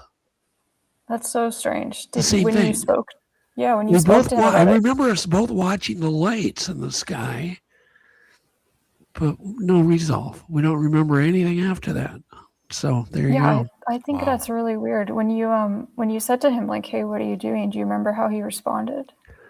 He just kept walking. Well, that's really unsettling. I had to, yell louder and try to get his attention, and finally he kind of snapped out of it. And to this day, he's like, well, yeah, I was just curious, but if there's lights in the sky, why are you walking into the woods? Yeah, I mean, that's really interesting. And it was weird. I've never seen lights like this ever. They were like balls of light just going every direction. Yeah, this is kind of embarrassing, but do you guys mind if I run to the washroom quickly? And I'm going to look at my notebook. Please. Okay. Thank you. I'll be right back. Should we do the tech breakdown while we wait? Yeah, let's do that real quick. And then when she comes in, she can join. Sure.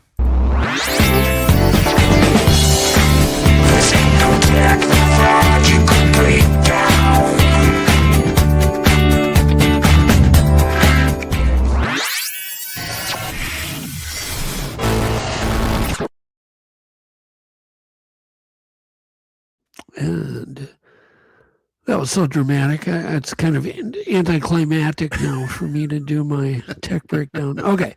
So a lot of people still do not utilize the LiDAR and the very, very powerful tool if you have an iOS phone. I didn't know that either. An Apple. So you have this incredible LiDAR tool in your pocket. And excuse me, I'm going to turn my volume down here. You even found a sixth toe. Yeah, I wonder how that happened. Excuse me. Anyhow, if you have an Apple iOS and you have face recognition on your phone, then you need to get one of the following apps. And so what I wanted to do tonight was just to rate the apps, and I've tried them all, and to kind of go through them really super quick. We don't need to spend a lot of time on this, but it's kind of a reminder. First off, what is LiDAR? It's light detection and ranging. It uses lasers just to measure distances and create 3D models of real world scenes. So that's all it is. But literally on your iPhone, it's doing that all the time. It's flashing out LiDAR radar. It's mapping the entire inside of your house. I guarantee somewhere in the cloud is a complete map, a 3D map of your home in extreme detail. Yeah, what could go wrong here? And it does it every few seconds. And so if you have a face recognition software to unlock your phone, it's taking a 3D image of your phone. And when I say 3D, it's really 3D. So if you have that on your phone, you have the capability. Then you can go to the App Store and you can download things, an app called Polycam. Polycam, it's one word. It's an iOS platform. It's got it's got a good balance between power, usability, export options. It's super intuitive. It's got a great interface. It's beginner friendly, and it does excellent mesh cleanup. So meaning it'll fill in any gaps that you might leave. So if you find a footprint, this is where it's really cool.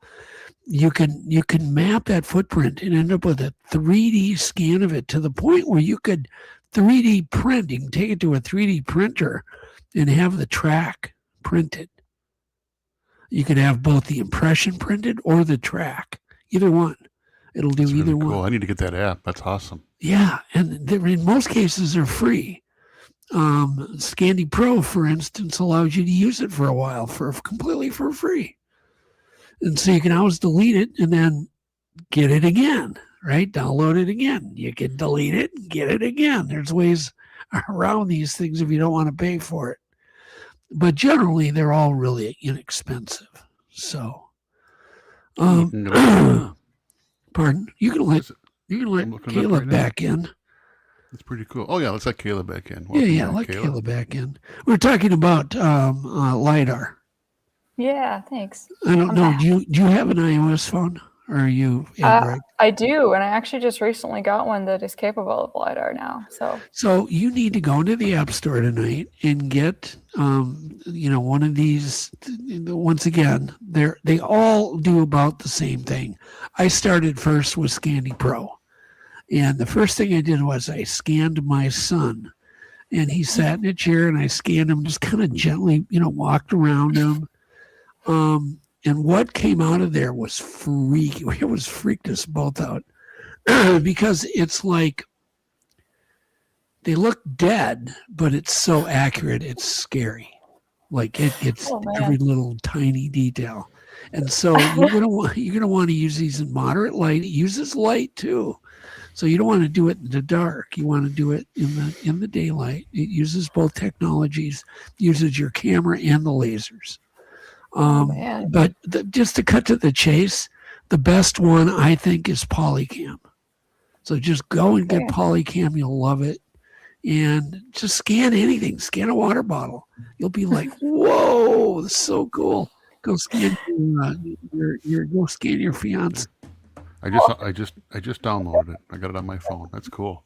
Now, how long did it take to download? Seconds, probably. Seconds. Yeah. And most people don't realize they have this powerful tool. I didn't know that. For any footprints, you don't need plaster anymore. This does a better job. It doesn't damage it. Yeah, that's really cool. Yeah, so that's all I wanted to do, and I don't need to get into a lot more detail than just get the damn stuff. Use it, practice with it. Just scan stuff. You can delete it. Scan it, delete it, scan, delete, and get good with it. I didn't realize until it was like last June that a friend of mine has a bunch of LiDAR scans, I guess, of like footprint impressions, and I had no idea prior. It's like pretty cool. Yeah, and you can examine them. I mean, with great detail. You can blow them up, examine them. You can take them to any 3D printer, or buy your own 3D printer for a couple $100 and print your own gas. It's crazy. That's really cool. There you go. Anyhow, but I just. I'm always shocked by how few people use it. Yeah, like you said, definitely better than carrying around casting material. Oh yeah, of course. 10 pounds of hydrocal is not fun. And if you are going to use plaster, get hydrocal or any kind of dental. Don't use plaster of Paris. No, it's horrible. Yeah, I used to have a bunch of hydrocal, and there's only a couple times I would actually bring it around with me when I was bushwhacking because, as you said, it's so heavy. And then it was last summer I ended up giving it to a friend and selling some because I was like, it's not really my cup of tea now. I'm kind of more hippy dippy. So, but I do like the idea of being able to do a LiDAR scan because even though in my mind, you can share these files. It's so much easier. You just email them to people. Yeah, so it's very cool. Do not forget to put something down for scale. Yeah, for sure. That's why I show it with a ruler and a quarter and the six-toed footprint. Oh. So how is AI so smart and it still cannot get the right amount of fingers and toes on things? I don't get that either. I don't get it. It looks so good otherwise, but yeah. Yeah, why is that? Remember all those outputs I was getting with the tongue hanging out? Like, what was that all about? Like, okay. I saw somebody in the chat ask about like potentially missing time with the glowing lights that we saw. Yeah. And when I look at my notebook, I've got, and just again, things I forgot. So I wrote down that around midnight, there seemed to be a wood knock to the east. And then I said it was like 1:45 a.m. Sounded like a large wood log was tossed to the southwest. I've got 2:17, god-awful woman scream, unlike anything I've heard before. Hope everything is okay. And then 2:45, intent. Watched weird lights to east following the scream for at least 5 minutes. Cold and frosty right now, intent. Awesome night. So I wish I had written more, but I don't know. It's like, I don't think there was missing time. But it is still strange to me that I don't know how they, again, I'm curious. Like, did they dim out? Did they zip off into the sky? I don't know. Yeah, who knows? It's just one of those mysteries. Is it, you would think something that important we would remember. Oh, but for sure, right? Yeah. And then why is everybody in the same boat? Yeah. You know? Like you said, you think you'd remember something like that. I mean, prior to that and since, I've never seen anything like that before. And, you know, I have my little notebook to take notes in, but all I wrote down was awesome. Well, we've speculated before, too, about, you know, if there's infrasound and vibrations and frequencies involved in that phenomenon, that would scramble your brain pretty good, too. So who knows? Yeah. Yeah. We were talking earlier. You'd asked Doug if, like, Michael's had any experiences. Yeah. I'd love to tell you about something that happened in the fall of 2024. Dive in. So that was, there's like, again, there's so many things. I'm kind of all over the place, but I like that. I like that experience a lot. So we'd gone out to the cabin. Now I'm trying to remember what was the order of things here. Okay, it was like, so we came in on the evening, first night, nothing happened. And then the second night, again, what was the order of things? Okay, so that was interesting when I was looking at my notebook the other day, because, you know, there's some things that are more salient than you remember, and then other things I don't remember. So I thought it was interesting because this night, it turns out I had done 3 wood knocks, and wood knocks are not something I do. Like, I used to, when I first got interested in this, I was banging on trees all the time and hollering into the woods, but that's not something I've done for a couple of years now. So I thought it was really strange that on this night that something happened. For whatever reason, I had been knocking on trees. So I did 3 wood knocks. Then Michael and I went inside. And shortly after we got inside, we heard the sound of something banging around on the porch. There's like these 2 plastic kind of camping chairs out there. And we were sitting in the cabin looking at each other and kind of whispering, going like, what is out there? And it just was strange to me that something was knocking the chairs around. And then it was about half an hour after doing the wood knocks. And again, we're in the cabin. We had the wind, and the cabin is really small also. It's there's no power. It's totally off grid, and it's maybe 20 feet by 20 feet with a little loft upstairs. And when we're out there, I've always got the windows cracked a couple inches so we can hear. There's no blinds on the windows. I take those off. And I remember that we were standing, talking, and we heard something outside, and we both just looked at each other, kind of making a face like what was that? And Michael spoke first, and he said, and like the exact phrase is like pretty burned into my mind. He said, that sounded like friggin' monkey sounds. And it did. And so that one we heard with our ears. And then when I was going through my recordings when I got home, didn't hear this one with our ears, but there was this other recording that to me sounds a lot like some kind of laughter vocal. So, Jeff, I'm not sure how easy it is for you to access what I emailed you, but I did email you the one that says laughter?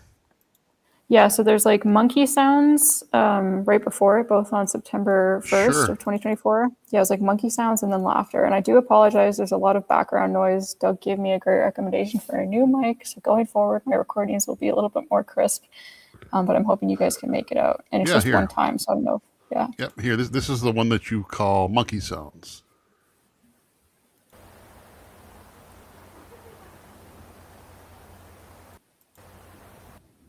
Let's play that again.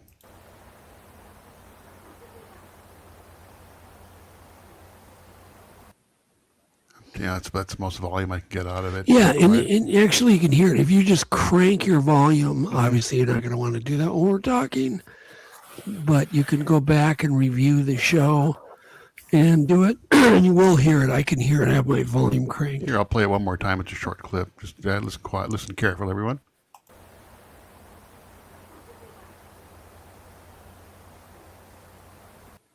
Yeah, can definitely hear it. Thanks. And I also just posted a YouTube video last night where I talk about that whole weekend, and I've got the files on there too. And I also checked, and thank you so much to everyone who subscribed to the channel. I really appreciate it. So that one, yeah, hopefully you guys could make it out. But if not, it's like hoo hoo hoo ha. That's what I hear anyhow. It's kind of this like breathy hooing sound. And then again, the next clip we didn't hear, but to me, when I hear it, I'm like, wow, that sounds pretty anomalous. Yeah, this is the one that you call, this file is called laughter. So listen careful. Yeah.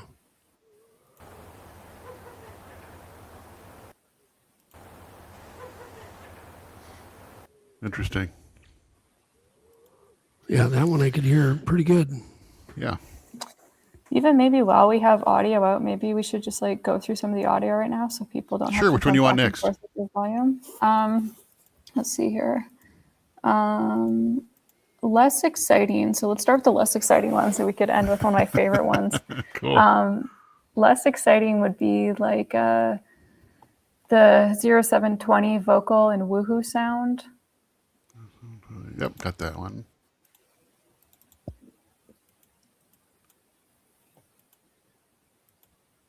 Here we go.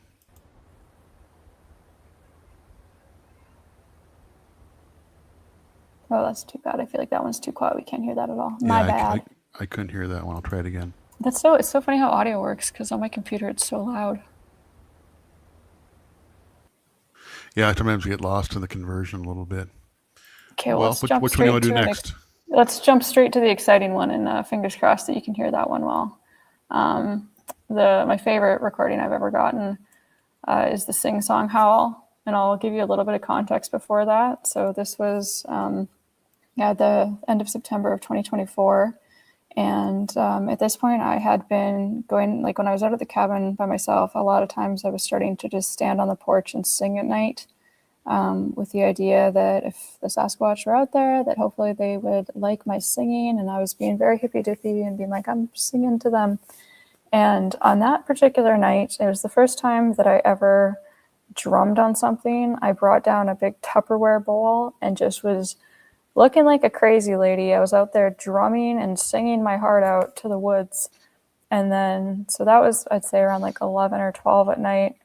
Again, when I got home on the recorder, I had this sound at about 4:20 in the morning, and it makes me very emotional. I love this recording so much, and I really hope it's loud enough to hear. All right, here we go.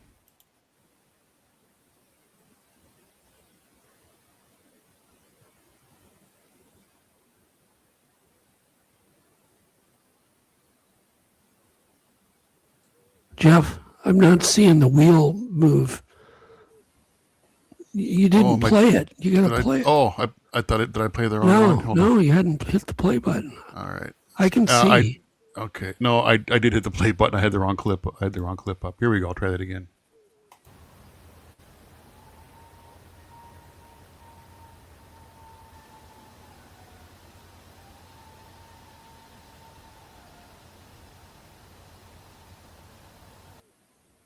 Yeah, that's a really good clip. Play it again. Yeah, it almost sounds like the Sierra sounds to me. Here we go. No, there's a sound. It's the Puyallup sounds, it sounds like. Here we go.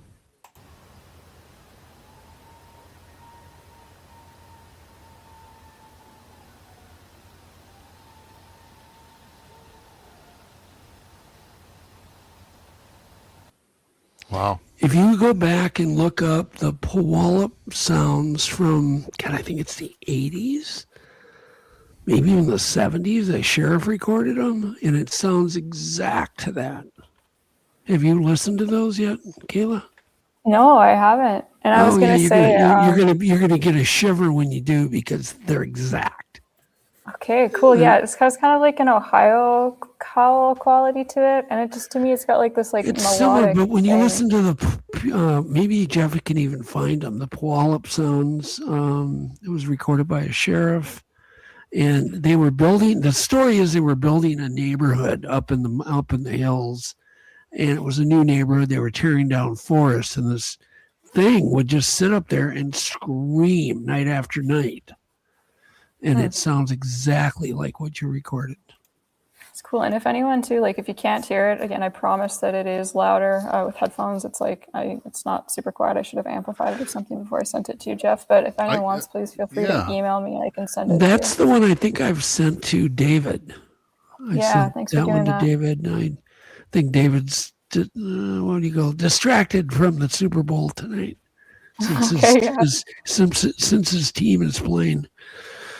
So, and like I'm repeating myself. Oh, I found this 1973 Bigfoot screaming audio from Puyallup. Is that it? Yep, that's it. Okay, cool. Give this a I try. don't think I've heard this. You might want to turn the volume up.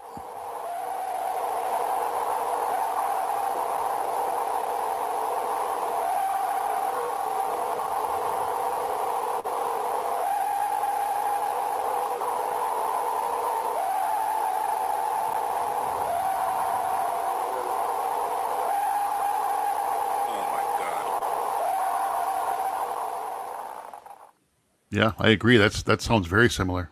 Yeah, it's very these long, drawn out calls. What did you interesting think? to me because that one sounds like it makes me sad to hear. It sounds so distressed. Whereas the one that I got to me, it's like has like a real beautiful quality to it. It doesn't sound distressed. And just to repeat myself, like to me, I don't believe it was a coincidence that the first time I drummed and sang so loud, I got this because I've been going out there for a long time and I'd never heard anything like that. That's interesting. Could be. That's interesting. Yeah. Well, I'm looking forward to what David can do with it and clean it and, get it little, because it was far away. Mm-hmm, it was clear, but far. You did get a very, very clean recording.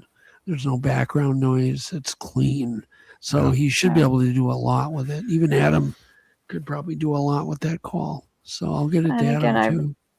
Thank you. And again, I really appreciate you recommending I get a Zoom recorder because my little Sony one before, it so often would have terrible background static even when there was no wind. So I'm excited that for this coming year, I'll be able to get better audio. Yeah, the Zooms are really, really super clean and they're omnidirectional, but they also have the crisscross mics. So you get a really good coverage with them. Yeah, that's cool. I see Carl's comment that he plays for them. Yeah, I got myself an actual drum, so I love drumming out there. And I'm not great with rhythm, or I don't have the best voice, but it's like one of my favorite things to do is just to go out there and sing loudly with the hopes that maybe they're hearing it. I was out in an active area once, and I was with a guy. I knew he was a singer, and I said, "Sing, see what happens." Like, well, I've never tried that before. And so he starts singing. And he's got a great voice, and he's singing, and he quits. And the moment he quit, we got blasted with stink. Wow! Like immediately, and then it was bad. We're gagging. We walked away. There was no smell. I said, "Go ahead and sing again." This was Randy Bauer, and so Randy starts belting out some song, and then he quits, and we get all blasted with the stink again. The moment he quit. Is he the fellow with the interesting vocal cords that can, or is that someone else? You were talking about someone else? No, Randy's just in a band. He's in a band. He's a singer in a band. He plays a lot of instruments, but it was on his property. But it was just, it's just one of those stupid experiments to see what it would do.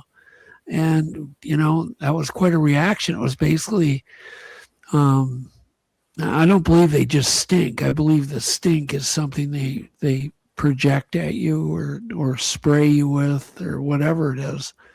But it let us know that it wanted more singing. I mean, how else could you explain it? It didn't stink us out when it was singing. It stunk us out in the moment it quit. That's pretty cool. It's interesting. Yeah, that's a good story. Yeah. So anyhow. What do you got next? What do you want to talk about? I mean, there's so many things. Yeah, I know. When I on my list I've got typed out again, like some of them are less exciting and some of them are like, kind of life-changing stuff. But it's like I've got about 30 things. So I'm gonna tell you about the time I saw what I believe was a glowing red eye. So yeah, that was summer of 2024. I went down and I took my friend Laura with me, and Laura brought her dog Rosie, and Rosie she's a mix between a black lab, I believe, and a Shar-Pei, definitely part Shar-Pei. So she's like a pretty big dog. And I asked Laura to guess how many times she's gone backcountry camping with Rosie, and she said it's like at least 30 times. So she goes out a lot to these remote areas just with a tent and brings her dog with her. So point being that Rosie has quite a lot of experience, likely being in the same areas like grizzlies or cougars or whatever. And we were out there and we had just gotten a fire started, and it was dark. It had been dark for a little bit. So Laura and I are sitting around the fire, and Rosie's at Laura's feet, and we had not even been around the fire for 5 minutes. And Rosie started doing this deep, deep, deep guttural, angry growl, and was just seeming to push herself to the gravel as close to the ground as she could. And so that on its own was pretty unsettling. But the thing that had me the most unsettled was my friend Laura just repeating again and again. It was like she was like stuck in this loop where she just kept saying, she's never done this before. She's never done this before. She's never done this before. She's never done this before. Like, what's going on? She's never done this before. And she was like, can you please look at where she's looking? Like, what is she growling at? She's never done this before. And so I looked the direction that Rosie was growling, and I couldn't see anything. And we didn't want to panic, and I was trying to be cool, and I was like protective of my friend. She's at the cabin. I don't want her to be freaked out. But inside, I was pretty freaked out. I'm going, oh, I do not like this dog's reaction right now at all. And so we poured our drinks on the fire, and we went inside right away. And then after we'd been inside for about 20 minutes, Rosie calmed down immediately. Like, she was not upset at all in the cabin. So after we'd been in there for a while, we were sitting and we were talking. And I was doing like what I'm doing right now. A lot of times when I'm talking, I'm looking around and I'm not making direct eye contact with whoever I'm talking to.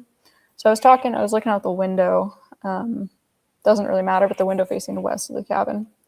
And I saw what looked like a red LED light, super, super bright. I would guess about 1 centimeter in diameter. And I stopped talking and I looked at it for a second. And then it seemed to disappear is like a strange word to use, but it was there and then it wasn't there. So did it pull back really quickly? Did it blink its eye? If that's what it was, I'm not sure. But I saw this for a bit, like a moment. And I told Laura about it. And I love my friend Laura. She got up right away and she started putting her hand over different things in the cabin that were metallic. And she's going, was it this? Was it this? Was it, is the candlelight reflecting off of this? And I kept saying like, no, it's not that. It was really, really bright. And so that happened. And then about 10 minutes after that, it was like a horror movie. Rosie gets up and just starts doing the same growl at the door. And that was pretty interesting. That was it for that night. And then how long did the growling go on? I feel like it was like maybe 30 seconds. Can't remember exactly. Again, I could look and see. Let's see. Don't want this to be boring as I'm flipping through, but okay. It's kind of nice to have a diary. Yeah. So okay. So I wrote 125. Saw red LED light in west window. And like, to be clear, that's what I wrote because that's what it looked like. But like, I am absolutely confident there's not a person out there with a light. The cabin is like, it's. Pardon? So the light was just a red light. It was super red. Like when I'm driving at night and I see red tail lights. It's like it was that level of intensity. Well, when we were up at Snellgrove up in Canada, this last trip, and I've seen red lights up there before. I mean, we're 500 miles from the nearest anything. We're in the middle of nowhere getting dropped off by a float plane. There shouldn't be any red lights in the woods, right? Yeah. But everybody but me saw red lights zip by the window, out the window, outside in the woods. And they all described it as bright as a taillight. Yeah. Yeah. So you're not alone. Yeah, it was. Thanks. Yeah, it was so bright. It was really strange. Again, it was exciting, but it kind of bothered me. It freaked me out. I feel like my eyes were watering at the time just because it was so. Like it didn't give me a great feeling. That could very well be me just projecting human associations onto something, but it felt kind of ominous. And so, I was going to say. So do you think it was eye glow that you might have seen, or do you think it could have been an orb?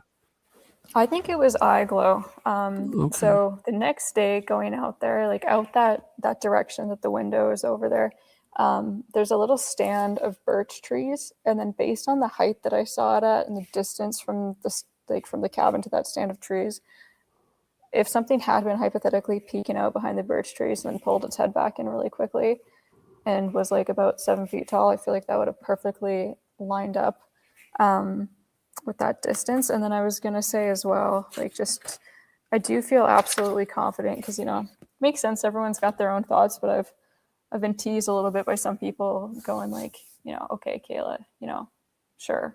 But I am absolutely confident there's not a person out there with a camera or something. Like, the property is fenced and gated. If somebody were to hypothetically be trespassing, I think they would have worse intentions than just shining a light in my window for a moment. Interesting. Say you talked a bit about in your bio. You talked a bit about you're interested in the emotional and psychological impact. Let's talk about that a little bit. What have you brought from your education into that, and what kind of thoughts you have on that?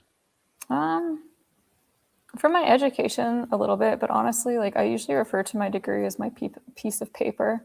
I'm really thankful I had the opportunity to go to school, but a lot of the stuff that I feel so strongly about when it comes to the psychological impact is kind of more just like I have always had such a love for people, and it really breaks my heart that so many people talk about the fact that people they're closest to don't believe them, or just how isolating and confusing it can be. Like I've gone through that where I've had some really, really weird things happen where you're seriously doubting yourself. Like I had something happen in the fall of 2024 where I actually made an appointment with my doctor and I wanted to just have a neurological exam, and I did, and it was all clear.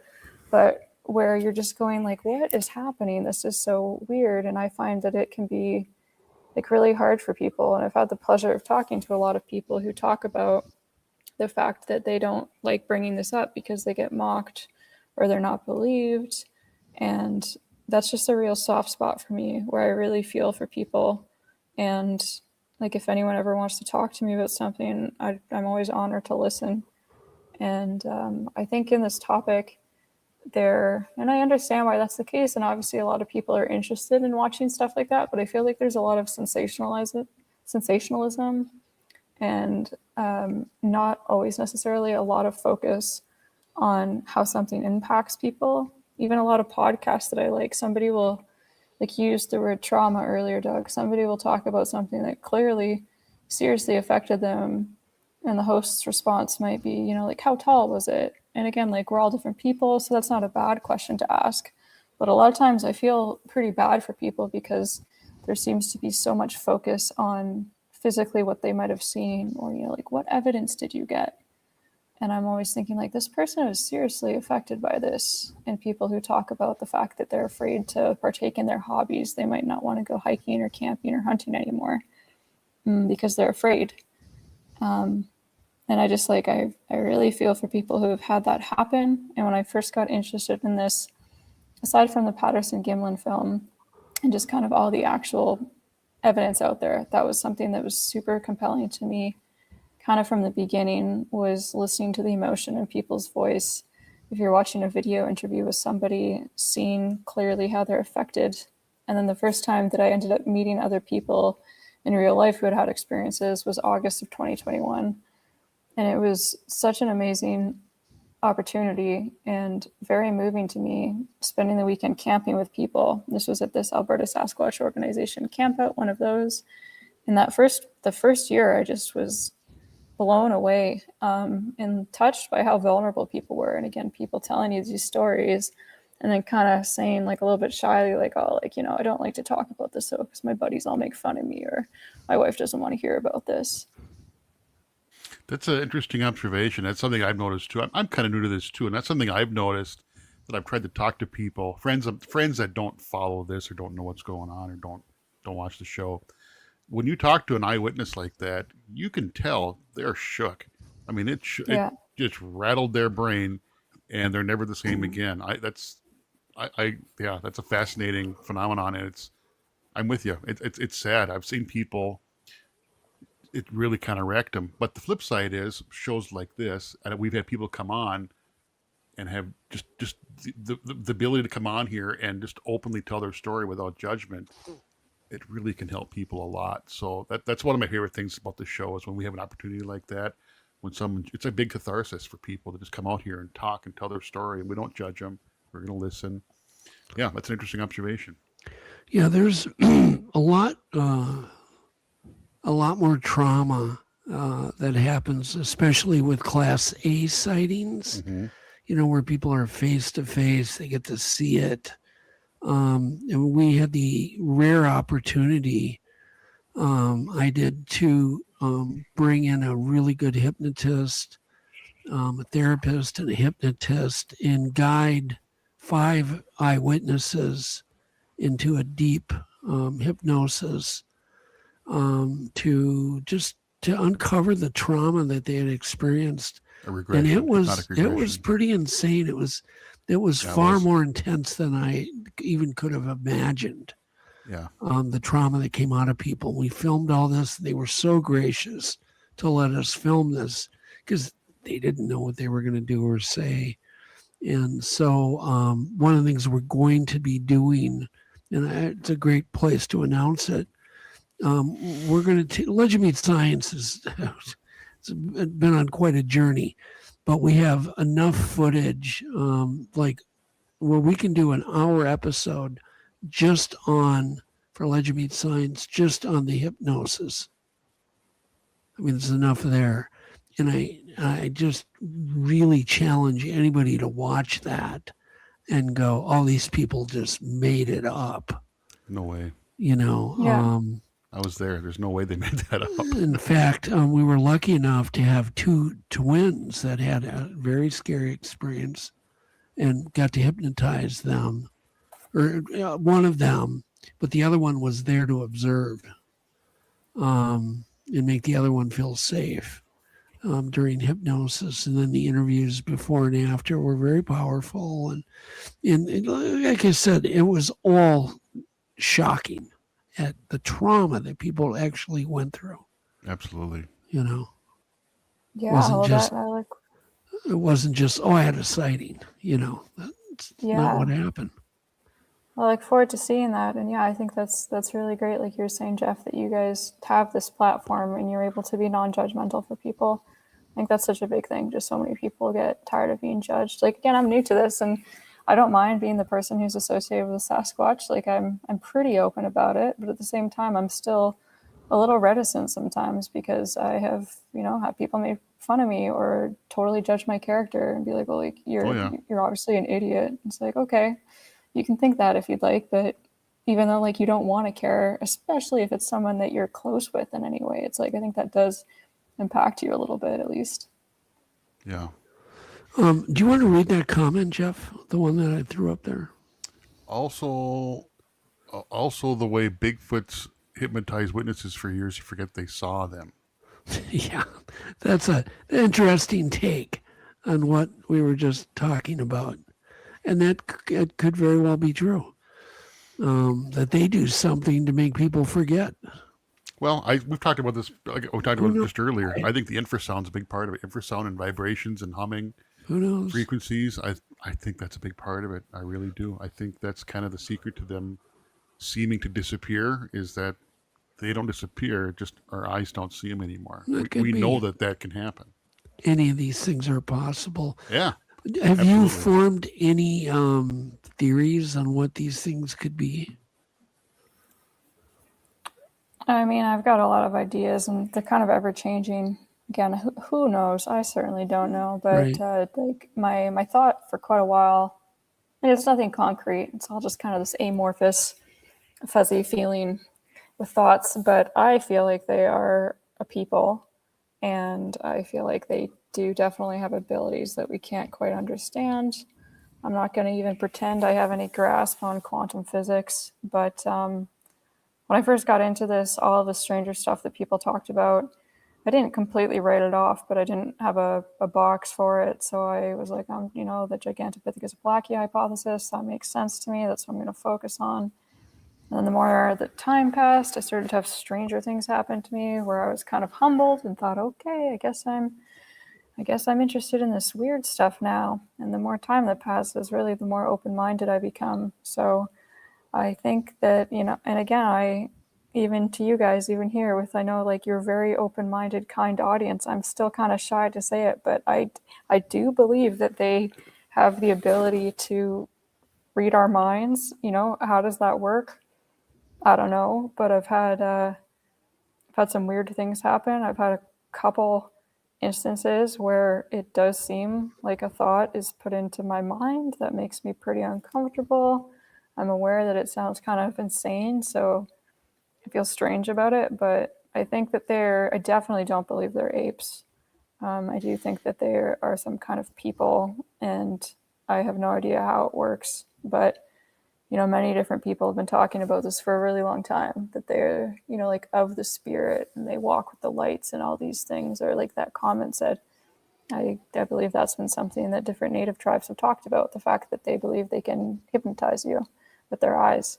I don't know what's going on, but I do think something really weird is going on. And that's based not only on my own experiences, but talking to people who are sincere, and then just all the different information out there about this stuff. And I empathize. I know a lot of people, a lot of friends I have are of the mindset, you know, we've got to keep this serious, and we can't talk about this fringe stuff. You can't solve one question with another. But to me, the way I feel is I am not being honest with myself if I were to go down a path of saying that this is something purely physical. I definitely think that something really strange and amazing is going on with them. I think you're really on the right track. The fact that you've changed your mind says a lot, because that says that you're open-minded. I mean, the worst thing you can do is just be dead set on a theory and just keep confirming that theory. Yeah. I'm the same way. I have an open mind. I have things that are more or less compelling or more or less plausible, but I'm open-minded too. I don't know.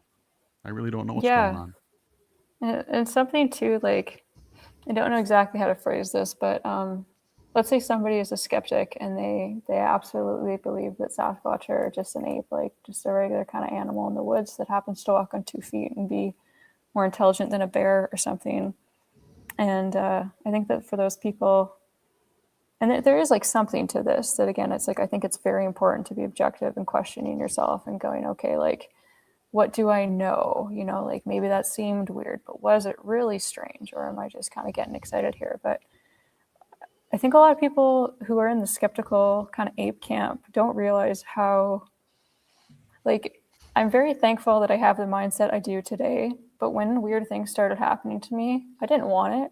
I was really upset. I was losing sleep about it and seriously questioning myself, and felt like I didn't know what direction was up, because I'm experiencing these things and I'm going like, this doesn't make any sense.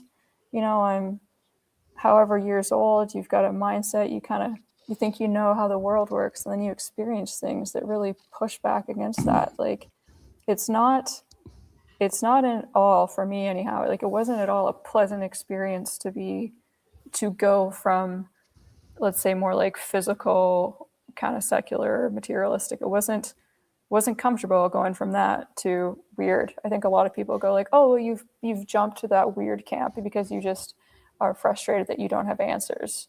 It's like, no, it's actually pretty challenging to jump to the weird camp.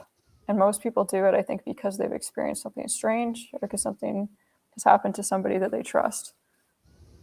That's really well said. I agree with you 100%. Thanks. You know, and, you know, we're conditioned from a very young age. You know, you'd wake up with a nightmare when you're 5 and your parents would go to bed, monsters aren't real, you know. For sure. We heard that over and over and over. And then you see something as you get older. Some of us do, and some of us, you know, haven't yet. But you realize, God, monsters are real. And there's maybe all kinds of them. You know, it's not just Bigfoot. There's I know, right? Yeah. Well, you know, ignorance is a security blanket. Keeping that ignorance is kind of a security, like a little helmet around yourself, protecting you from unpleasant things. You know, that's what dogma and being an ideologue is. It's like a cushion against unpleasant things. And when you kind of rip that open, it's a trip. Well, my big, I guess, life-changing moment was seeing it very, very close up with some kind of a winged humanoid creature that me and Yvette saw that dived at our car on a very clear night driving home from up north. And the thing just came out of the sky, you know, on a very clear night. We could see it, and that's why we noticed it, dropped down and just headed for our windshield. And so I got a really good look at it. And the fear that we both experienced that night, life-changing. And then the fact that we have to accept, okay, why did some giant creature with huge wings, the size of wider than the freeway, dive at our car? What was that all about? And is that a real creature? Is that our imagination? Does it live in the woods too? Does it not live in the woods? Is it some ultra terrestrial from, you know, some other place, another dimension? Either way, it came into our dimension and scared the living tar out of us. And Yeah, to the point I've where, heard yeah, she won't even go. I mean, I can't even take her out driving around at night anymore because it rattled the heck out of her. I it's mean, really I can scary just tell for her. talking to her still, it just rattled the heck out of her. Yeah. When did that happen? I was doing MonsterQuest at the time, so it must have been about 2008. Oh, because yeah, I'd heard you mention that before, and I could definitely hear you talk about that again and again and again. That's so, like you said, yeah. What do you do with that? I don't know where to put it. I think about it probably every day, and I have no idea where to put it. But I do know I got a good look at it, and I know whatever I saw was real. But it's so humbling, because now I'm like, should I be scared of that? Should I be okay just walking around at night? Are those things scanning for people? Are they killing people? Are they, you know what I mean? It was really aggressive what it did. I mean, it just came right to our windshield. And did you see its face? I did, sure, and she did too. But I saw it better because she dived for the floor. If you can imagine doing that in a Corvette, there's not much room in there. But she ducked when she thought her life was in danger, and I hung on an extra second or so, and before I finally ducked too, because I thought it was coming right through the windshield. So yeah, I saw its face, and it was very looked like a gargoyle, kind of gargoyle-y, definitely bat-like wings, shiny. The whole body, the skin was all shiny. The eyes were definitely black. And, but you wonder, is that something living in the woods out hunting deer? Or is it just in and out of our dimension? Doesn't make sense. No, it makes me think about how, I don't know if it was John Keel who said it or who did, but that phrase about something like, the more you stare at the phenomenon, the more it stares back at you. Yeah, it could be. I really feel like there's something to that. Well, I may have had it coming because I was producing MonsterQuest. Yeah, exactly. I mean, you talk about vibes. You know what I mean? If you really think about the fact that millions of people were watching these shows every week, and I was enlightening them, and we were conducting science, and it was my entire life.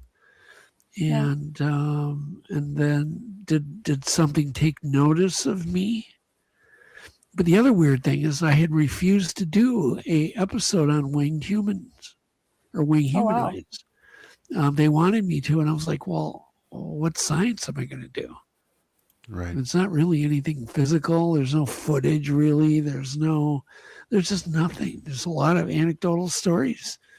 And then I had my encounter, and I remember I called my agent and I told him what happened. I'm like, call them and tell them I'll do it. Because I'm like, oh, and then I found other people right here in town that had seen the same thing, and another man and his son that had the same thing happen. It dived at their windshield, and they pulled over and they were just vomiting. I mean, we were that scared too. And I remember we just did that thing on Goosebumps. Our goosebumps, we both remember it, were at the lower half of our body. It wasn't the arms and the chest, and that is where we got our top of our head. It was the lower half of our bodies went numb, numb. It was really weird. So who knows? And these other people saw it in the same area as you. Like, that is really confusing to me. Yeah.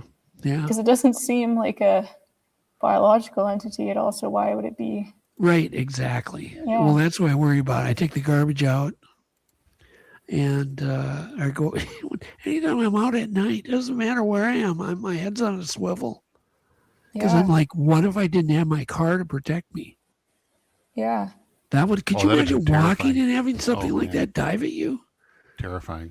Ooh. Yeah, you can only imagine, because I have my head on a swivel all the time when I'm out at night. Like, even if I'm out, even if in my mind I know that I'm not in a very secluded area. It's just like once your mind is open to these things, I think it's kind of always with you. And so having seen something like that, I can only imagine.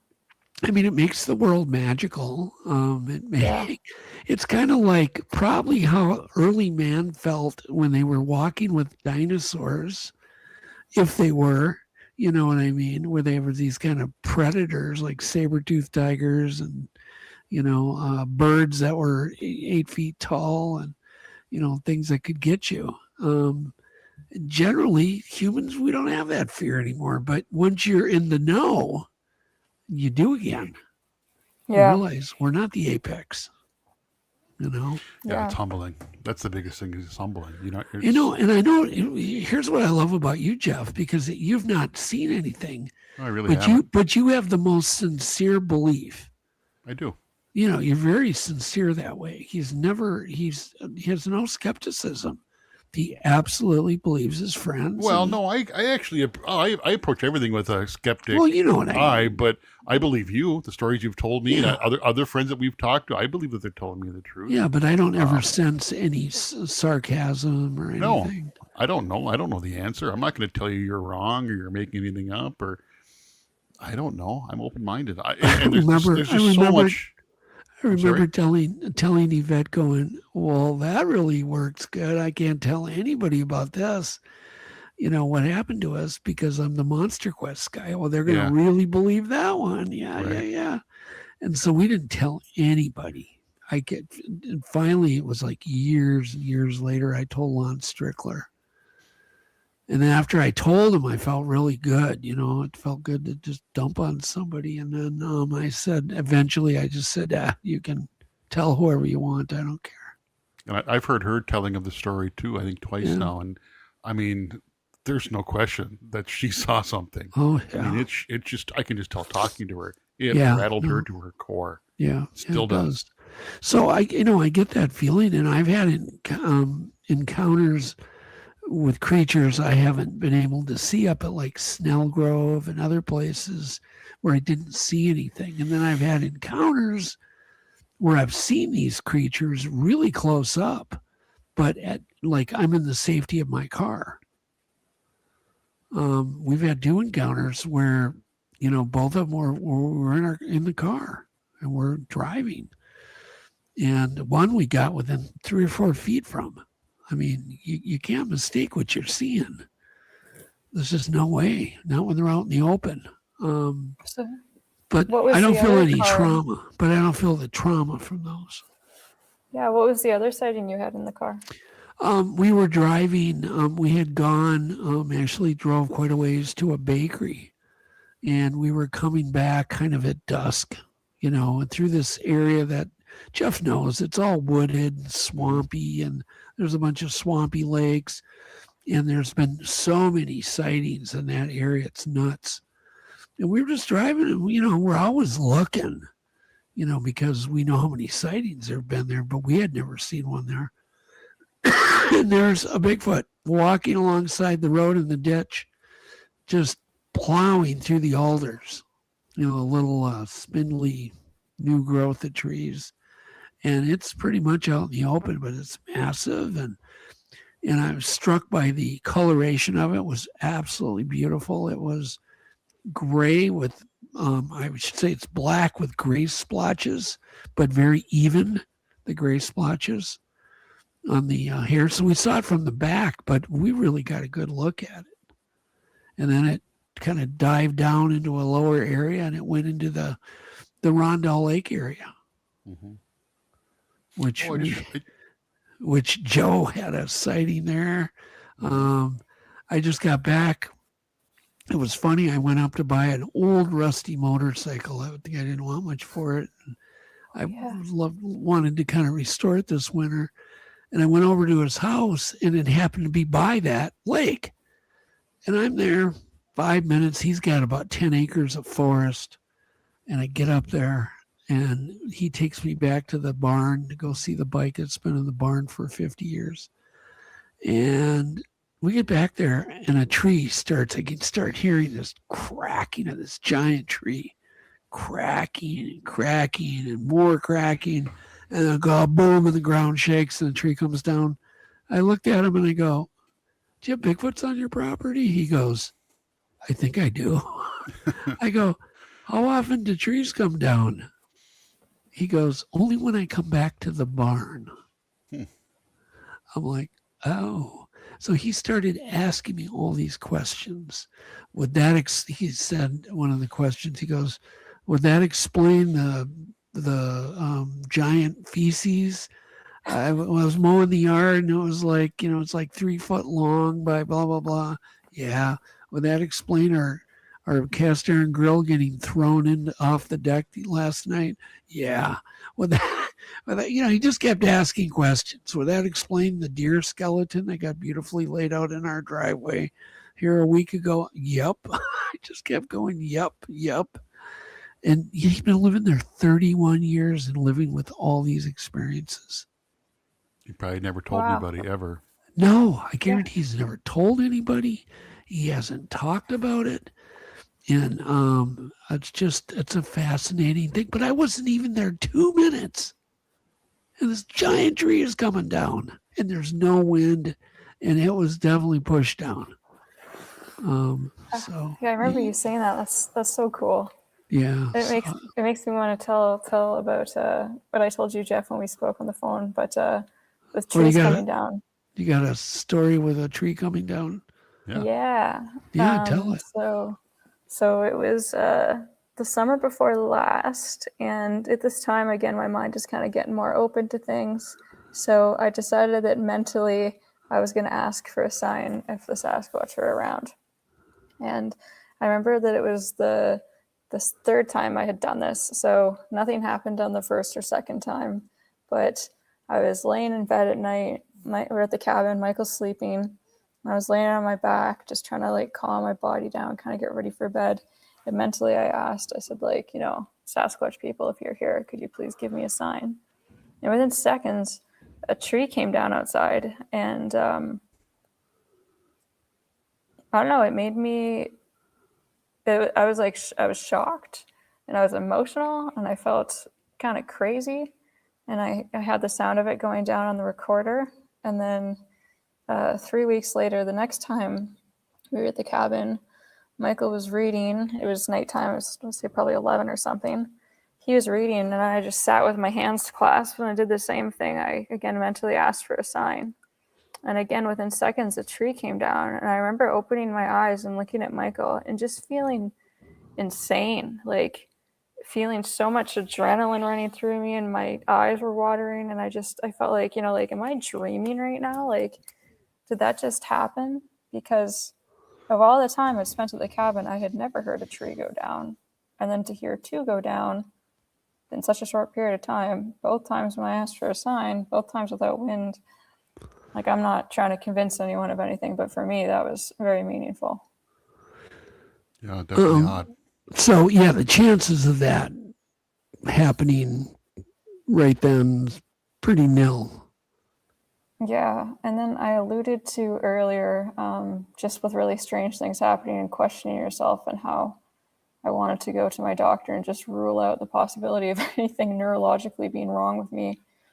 So after the tree falling down, it was in the fall of 2024, again, in another one of these Alberta Sasquatch organization camping trips. It was on the last night. I was laying in bed and, again, trying to fall asleep, laying on my back, kind of slowing my mind down, relaxing my muscles. And it really caught me off guard, because I had this thought in my mind that was just completely out of the blue, not at all related to what I was thinking about. And granted, I was tired and I was kind of in a sleepy state, but the words in my mind were "in exotic life for humans." And I remember immediately going, "in exotic is not a word." And that was really strange to me. I've never had there was a typo, I do not believe that, and again, I know that makes me sound a little out there, but I don't believe that was my own thought, because "in exotic" is not a word, and it's certainly not a word I'd ever use. So this comes into my mind. I'm going that seems kind of weird. And then shortly after that, I had the sensation of being, never had it before, it felt like I was being electrocuted, and it seemed to start in the center of my mind, and then it ended out in my ears, and it wasn't super painful, but it was absolutely uncomfortable, and it was painful. It was like this jolt of electricity through my head. And then it's hard to say how much time passed, but I would say over the course of a couple minutes, this jolt happened 3 times in total. And after the second one, I'm laying there and I was concerned. I'm going, am I having a seizure right now? Like, am I okay? I'm in the middle of nowhere right now. I'm by myself. Michael wasn't with me that time. And that was that. But I definitely made note of it. And then, yeah, everything was fine with me. But that was pretty peculiar to me. And again, not something I wanted to tell people about. And who knows what that was. But to me, it was, bizarre. Yeah, I mean, it's one thing I've never tried. It sounds maybe weird, but I've never thought of talking to them or asking them for anything or even thinking those thoughts. Yeah, I've never tried that. But you've actually had direct. How many times have you thought, can you guys do something or give me a sign, and you've had something happen? I would say only twice. Those are the ones that really stick out to me with the trees falling. And the time, just to be clear, the time with this like kind of brain jolting sensation, I was not mentally asking for a sign at all. I was just in bed. And it's something I do a decent amount now. But then again, it's like I want to be objective. So there's definitely been times where I'm on the cabin porch and I'm talking to them or I'm asking for a sign, and I'll hear like a wood knock where it sounds like a wood knock anyways. But I try not to. To me, I go, maybe do you do it verbally, Kayla? Is it verbal or are you just thinking it? I do it both. Like a lot of times I will do it in my mind, but I also, especially if I'm by myself, like I like to, like I'll sing out loud and just say like, and again, this makes me sound like a bit of a crazy lady, but I'll sing or I'll say out loud, like, are you here? I'd love to see you. I'd love to hear from you.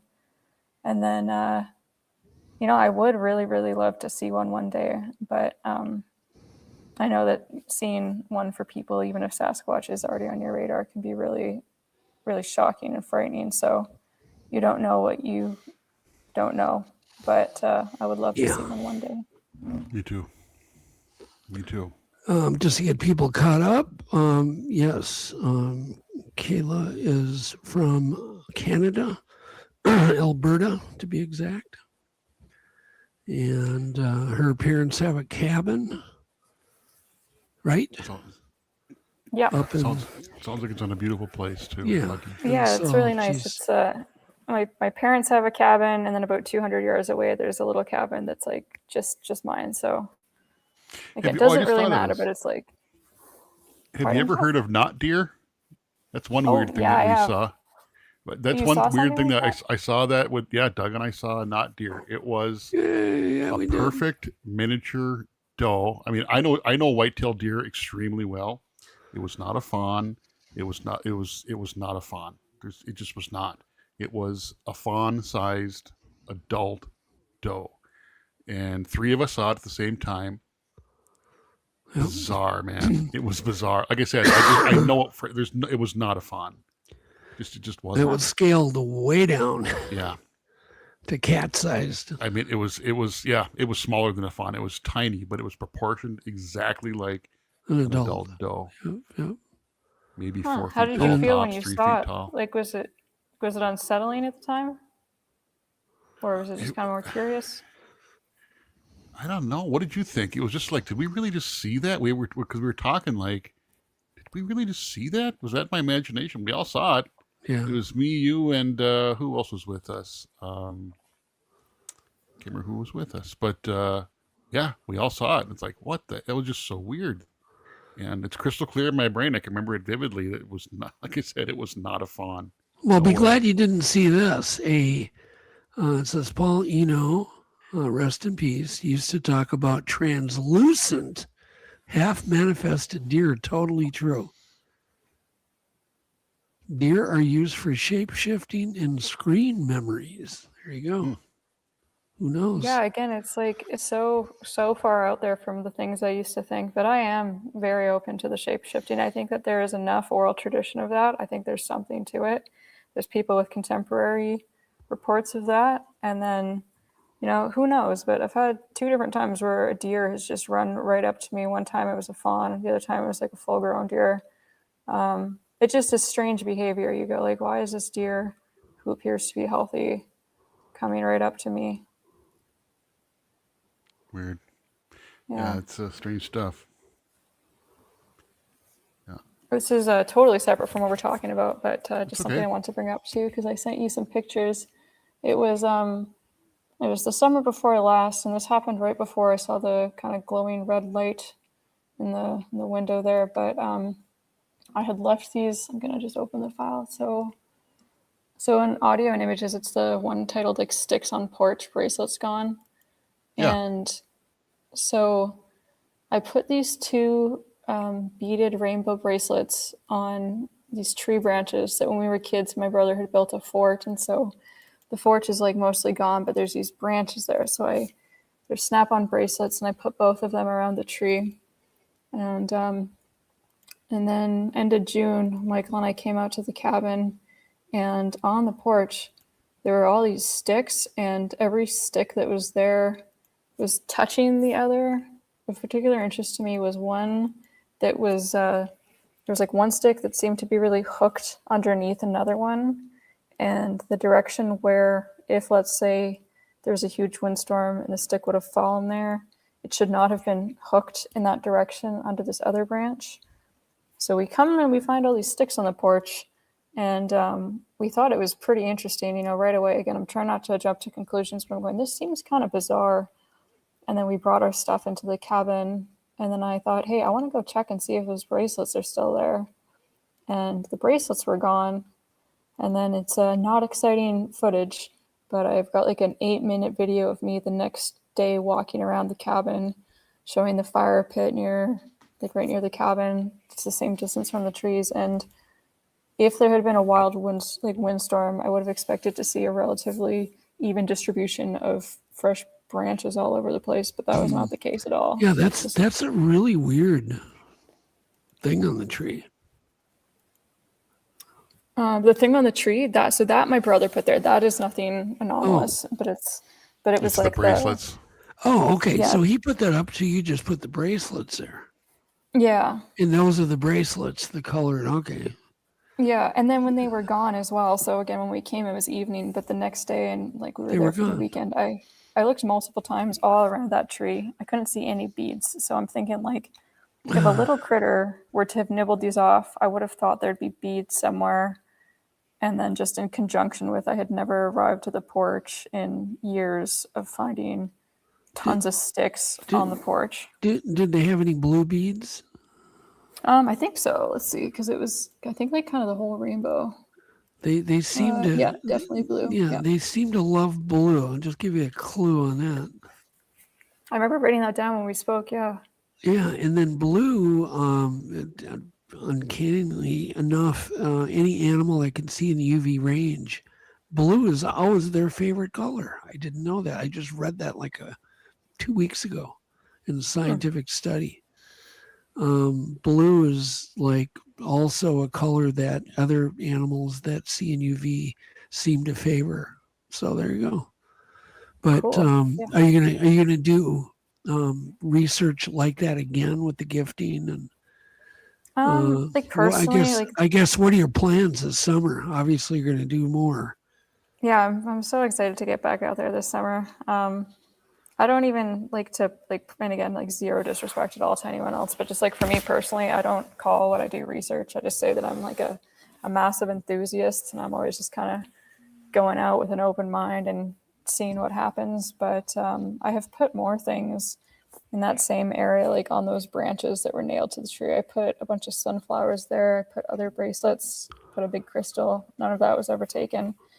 But when I'm out there, I just camp. Like I used to go out with night vision, and I used to be scouring all over the woods looking for stick structures or footprints. And now my approach for a couple of years has been more just like, I'm going to be at the cabin, or Michael and I will be at the cabin, we'll play music and we'll dance around, and maybe I'll sing and drum, make myself known. But my approach is mainly to leave my audio recorder out. When I was there in the fall, like most recently before the winter here, I had bought a local organic apple pie and left that out. I'd never done something like that before. I'd left herbs before. Those didn't seem to be taken. So I'm intrigued to see if the pie will be there. But I'm really just, again, kind of hippy-dippy about it. And I feel, based off what I've experienced, it seems like they are starting to trust me more. And I can't prove it, not trying to convince anyone, but I just want them to trust me, because I do feel that they're definitely there sometimes, and I don't want to do anything that they could perceive as me trying to, like take advantage of them or something. Trust me, Kayla. I guarantee they look at you and go, the last thing in their mind is fear. Yeah, might be shy, yeah, but like, you know what I mean? Like, I don't want them to think that I'm trying to like pull one over on them or something. Yeah, no. I would imagine you come across very sincere, and if you're having activity, I can only imagine why. That you're just non-threatening. Yeah, something I'm trying to work on is I am so afraid, and I don't want to be afraid, but it's like at the same time I want to be respectful, and somebody who's potentially up to 10 feet tall, like they definitely command a lot of respect, but I want to work on being less afraid, because when I'm out there by myself, like I do go out and I'll have fires by myself and be out there, but I'm like as much of a chicken as I could possibly be while still being extremely interested in doing this. The only way I could get over the fear is if one walked up to me and gave me a nice hug and a pat on the top of the head. Yeah, a little hair would ruffle. be totally fine. No more fear, right?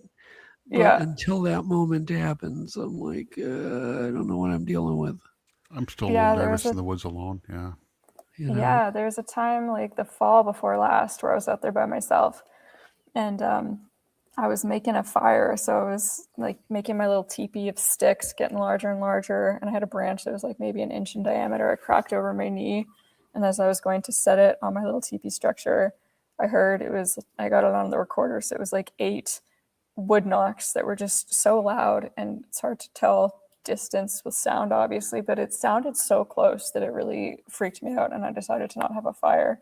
So with things like that, I'm like, am I being overly paranoid, or is that kind of intimidating? Because I didn't get the best feeling from it.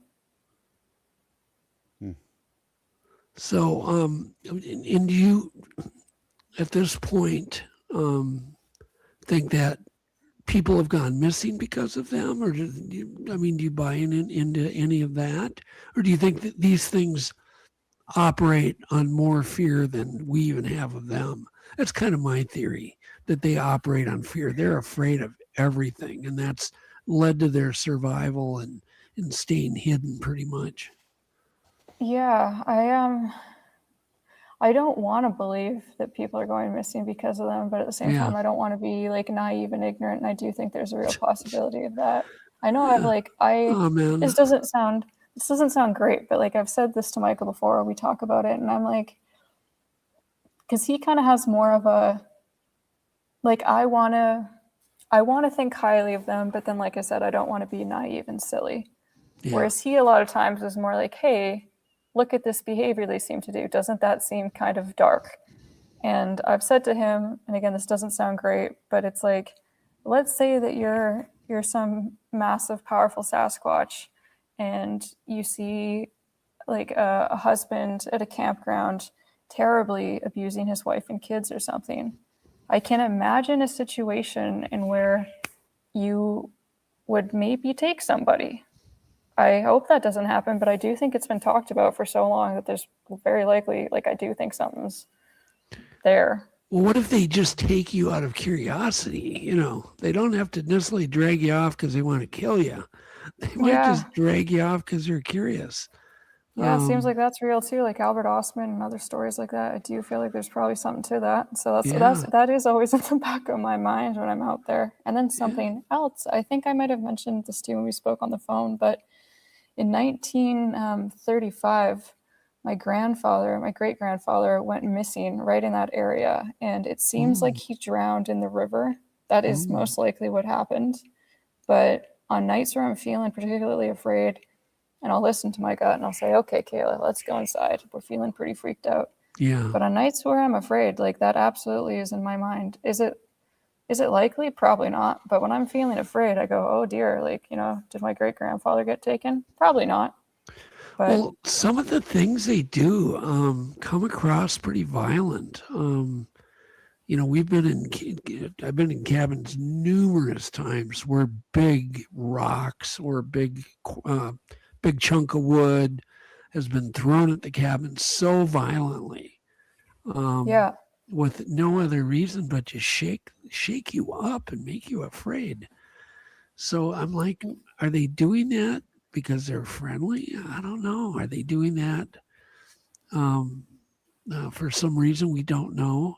But when you're asleep and all of a sudden the cabin goes, God, boom, you know, and the whole side of the cabin shakes, and you're like, okay, what was that all about? I'll tell you a really funny story. The last time I was up at Snell, I'm trying to think. Yeah, I had to leave early, and the pilot said, "Hey, do you mind if we make another stop about 150 miles out of the way to go pick up two guys that are alone up at a cabin? They want to leave." And I'm like, "Yeah, sure, it's fine, whatever." I had appreciated that they came and got me and Joe one day early, and so we're like, yeah. So we go pick up them people. The guy gets in the plane. He gets in the plane and he yells. He looks at me and he just yells. I don't even know the guy. And he goes, "What in the hell bangs on the side of a cabin in the middle of the night, night after night?" Blah, blah, blah. And he just started going off. And I said, "Sit down. Maybe I'll tell you." And so we talked. And the guy that he was up with, the other guy, was getting mad at him, thinking he was playing jokes on him. Yeah. Well, they were having obviously Bigfoot activity. And their cabin was 150 miles due east to where we were. But yet still in kind of the same remote, you know, there was a float plane. You get dropped off. There's nobody around to help you. There's no roads. I asked him if I could interview him. He's like, yeah, that'd be fine, and whatever about his experiences. And he changed his mind after we landed in the lake, and he got up. We boarded the plane, and I talked to him a little bit. He's like, "No, I've changed my mind." He didn't want to talk about it. So that makes me think of like through the Alberta Sasquatch organization, there's been a handful of people in the last year or so where they'll send us an email kind of briefly outlining something they experienced and that they'd like to talk to someone. And there's been, like a handful of these people who I reply to, and just based on their email and the fact that they're given their information, I'm pretty sure they're sincere. And then, you don't hear back from them, and I'll follow up, and I don't want to pester people, but I just want to let them know, like, hey, like, we're here if you'd like to talk. And I feel like a lot of people, they kind of want to talk, but then they get a little bit, they're like, oh, maybe I'm just going to try not to think about this. Yeah. Well, one of my thoughts I wanted to get out, and that is, I think when they're making a lot of noise and banging on the cabin, I don't think they're in a predator mode. What you need to worry about is if they're quiet, right? They don't make any noise. They don't let you know that. I think if they want to get you, you're not gonna hear them, right? Yeah, that's a good point. Black bears, and all my black bear research I've done, that's one of the first things I learned. If they're making a lot of noise and clacking their teeth and slapping the ground and blah blah blah, that you're safe. They're not going to hurt you. And if they're quiet and they come charging at you with their ears down and they're not making any noise, no blowing, no anything, then you got a problem. Yeah, definitely. So and I think Bigfoots are probably the same way. They're just kind of like, they have a need to go, I'm the most powerful here. I want respect, and boom. And then they run because they're afraid. They get afraid of the noise they just made, the ruckus they just made. And I guarantee they run, bang and run, just like a gorilla at the zoo. We've all seen that behavior where they bam the glass and then they run.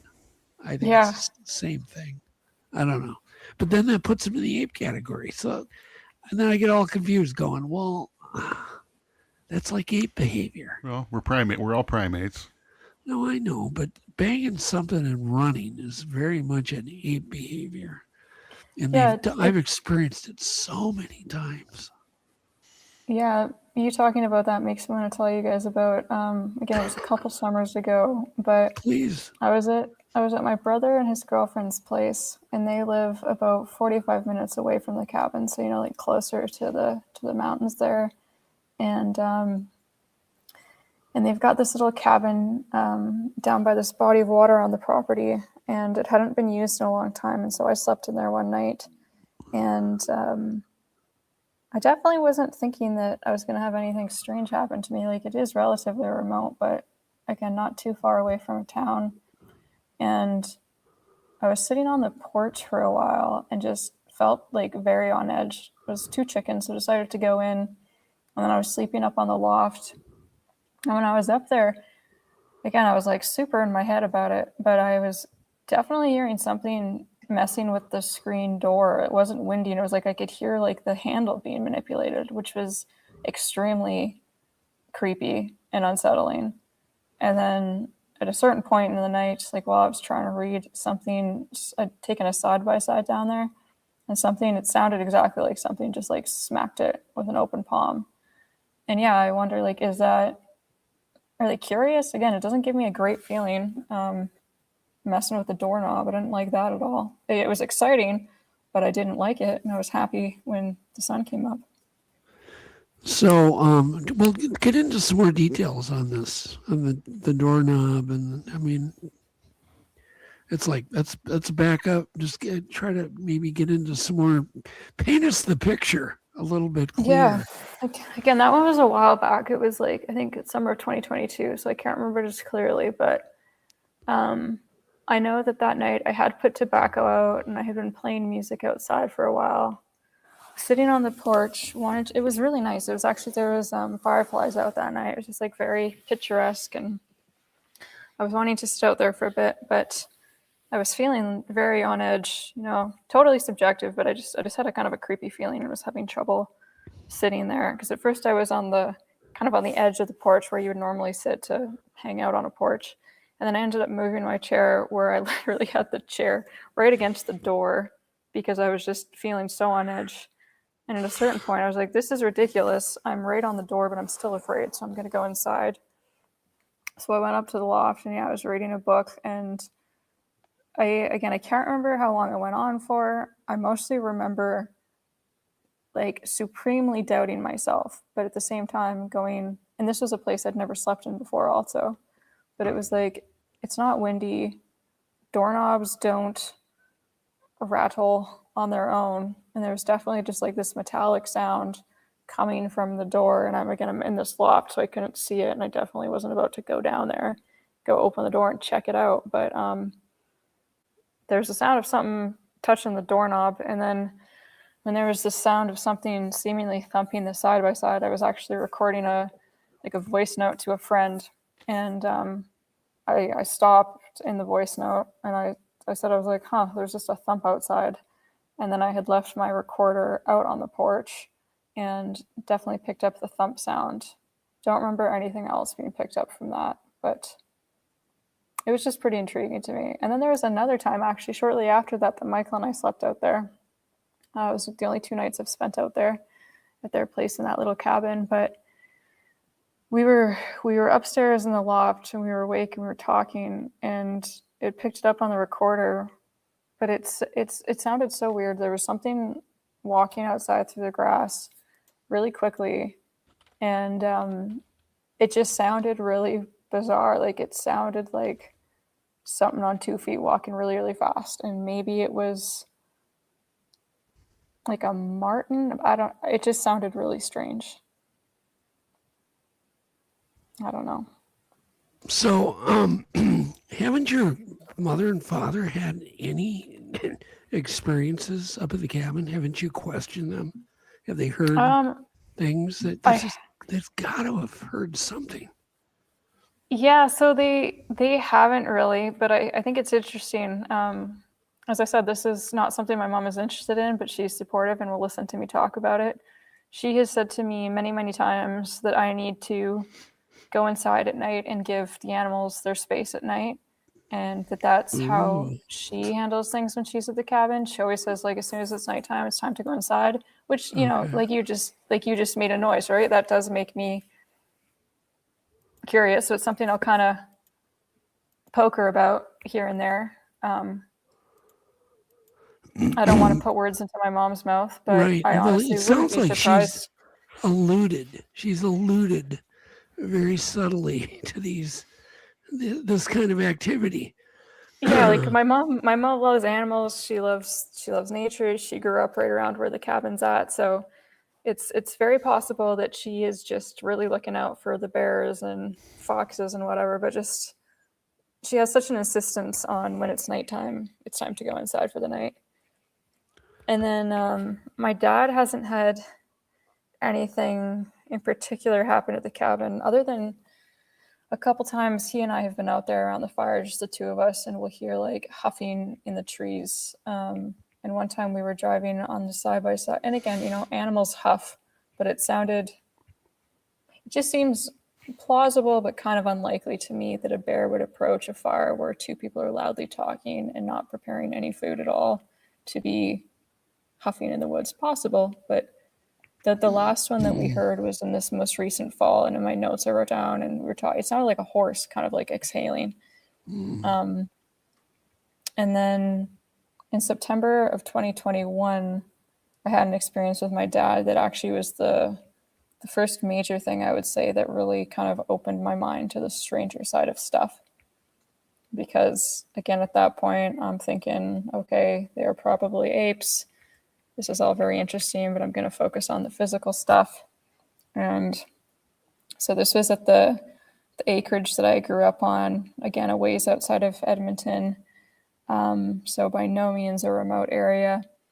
And my parents were gearing up to sell their house, the house that I grew up in. And so I was spending time during the summer doing kind of like landscaping stuff. It was over the COVID lockdown, so I had a lot of time on my hands, and I was happy to be outside pulling weeds and trimming bushes and whatever.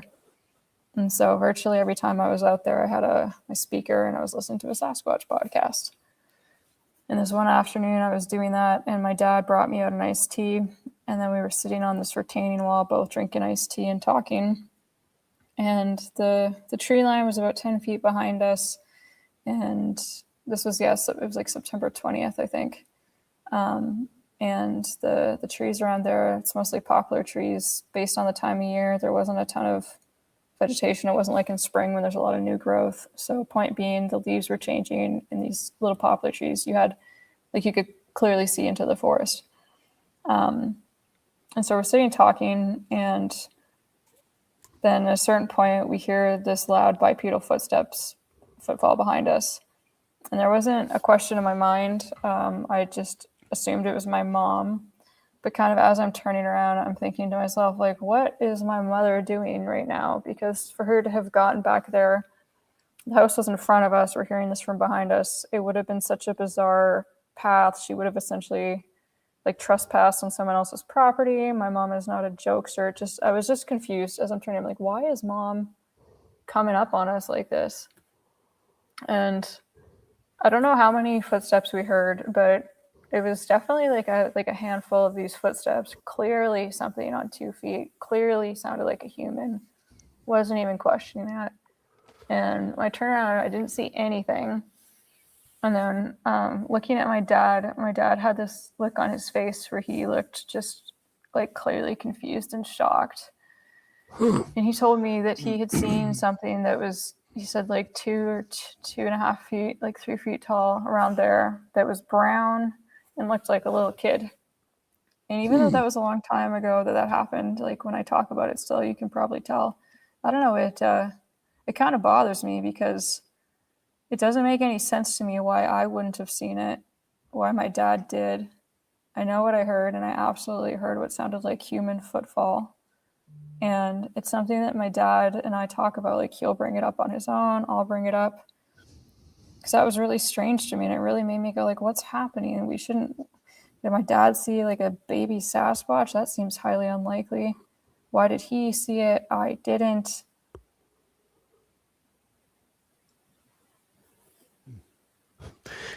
Kim had brought up a point that is it possible your parents are trying not to scare you? Hey, Cameron, yeah, I just see that too. Thanks. Maybe, yeah. I don't know. I love my mom. She's a fantastic mom, so it's very possible that is how she feels. She also kind of keeps things like kind of close to her heart, so I'm not sure. I don't want to pester her or tease her, but yeah, I'm not sure. And then again, she grew up right around there. And she definitely doesn't want to be outside at night, because I've asked her quite a few times. I'm like, hey, I think it'd be really fun. Like, what if we had a fire, just the two of us? Or do you want to come down with me this weekend? And it's always kind of the same thing of like, you need to leave the night for the animals. Yeah. Well, your mom sounds wise. She may be, she may have other stories. She just doesn't want to disturb you. Yeah. And doesn't want you to, maybe she doesn't want to feel like you might doubt her, So there you go. Who knows? That could happen. Yeah. All right, we gotta wrap it up. My cough is starting to come back, and I'm like, I'm sorry. I hope you feel better. I'm hitting my cough button every 5 seconds. Oh no. Let's see here. What else? Anyhow, it was a great show. Yeah, thank you so much. I really appreciated all of the. I mean, you have a lot of experiences. Thank you, Bill, so much. This is honestly, not to be too sappy, but this is a dream come true for me. Like, this is awesome. I'm having a great time. Oh, that's great. Thank you everyone so much. Good. Well, I'm glad. You've been awesome, and people have really enjoyed your talk. And I can't even keep up with all that chat. And after 3 hours of it, they're still going strong. Well, thank you everybody so much. Yeah, no. It was great. Let me play the wisdom here. Yes, right. We got play the wisdom. So, Kayla, hang tight. We will be right back. Yep, sounds good. It's now time for Untold Radio AM Wisdom of the Week. Unexplained moments are invitations.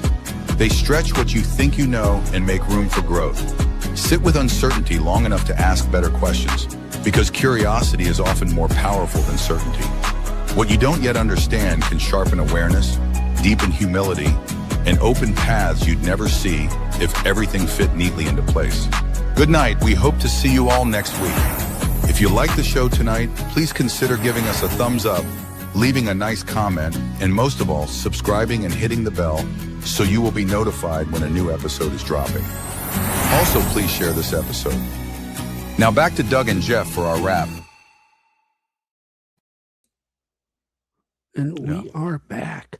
We will be back next week. I have no idea who our guest is. Me neither. I don't remember. I'm terrible. We won't. I know for sure we won't have a contest next week. Yeah, we'll next week for sure we'll do our trivia. But it won't be a contest. We keep putting it off. Kayla, thank you so much. It was great to have you here. Yeah. Oh, thank you guys so much. And thank you everyone in the comments. I apologize I didn't even get to read them. But please, if you want to hear more from me, check out my YouTube channel. Feel free to send me an email anytime. And this has just been the best. Thank you guys so much. Yeah, it's Cerebral Sasquatch. It's a brand new channel, and she's just starting. Brand spanking new. And I'm sure she'll have a lot of content this summer going up. Definitely. But we look forward to that. We'll have you back. I love that. Look forward to hearing some of the new things that happen. Just keep experimenting. That's the best. Keep it fresh. For sure. Don't just do the same things over and over and over. Try some new things. For sure. You never know. So with that, we love everybody. Thank you so much for choosing us over the Super Bowl. Yeah. Yeah. Think about that. Okay. Anyhow, we love you all. Good night. Good night, everyone. Thank you guys. Thanks everybody. Bye. Good night. I call you up in the middle of the night. Been bothered by dreams, ain't feeling alright. You give me comfort, say just give it some time. By the end of our talk, I'm feeling just fine.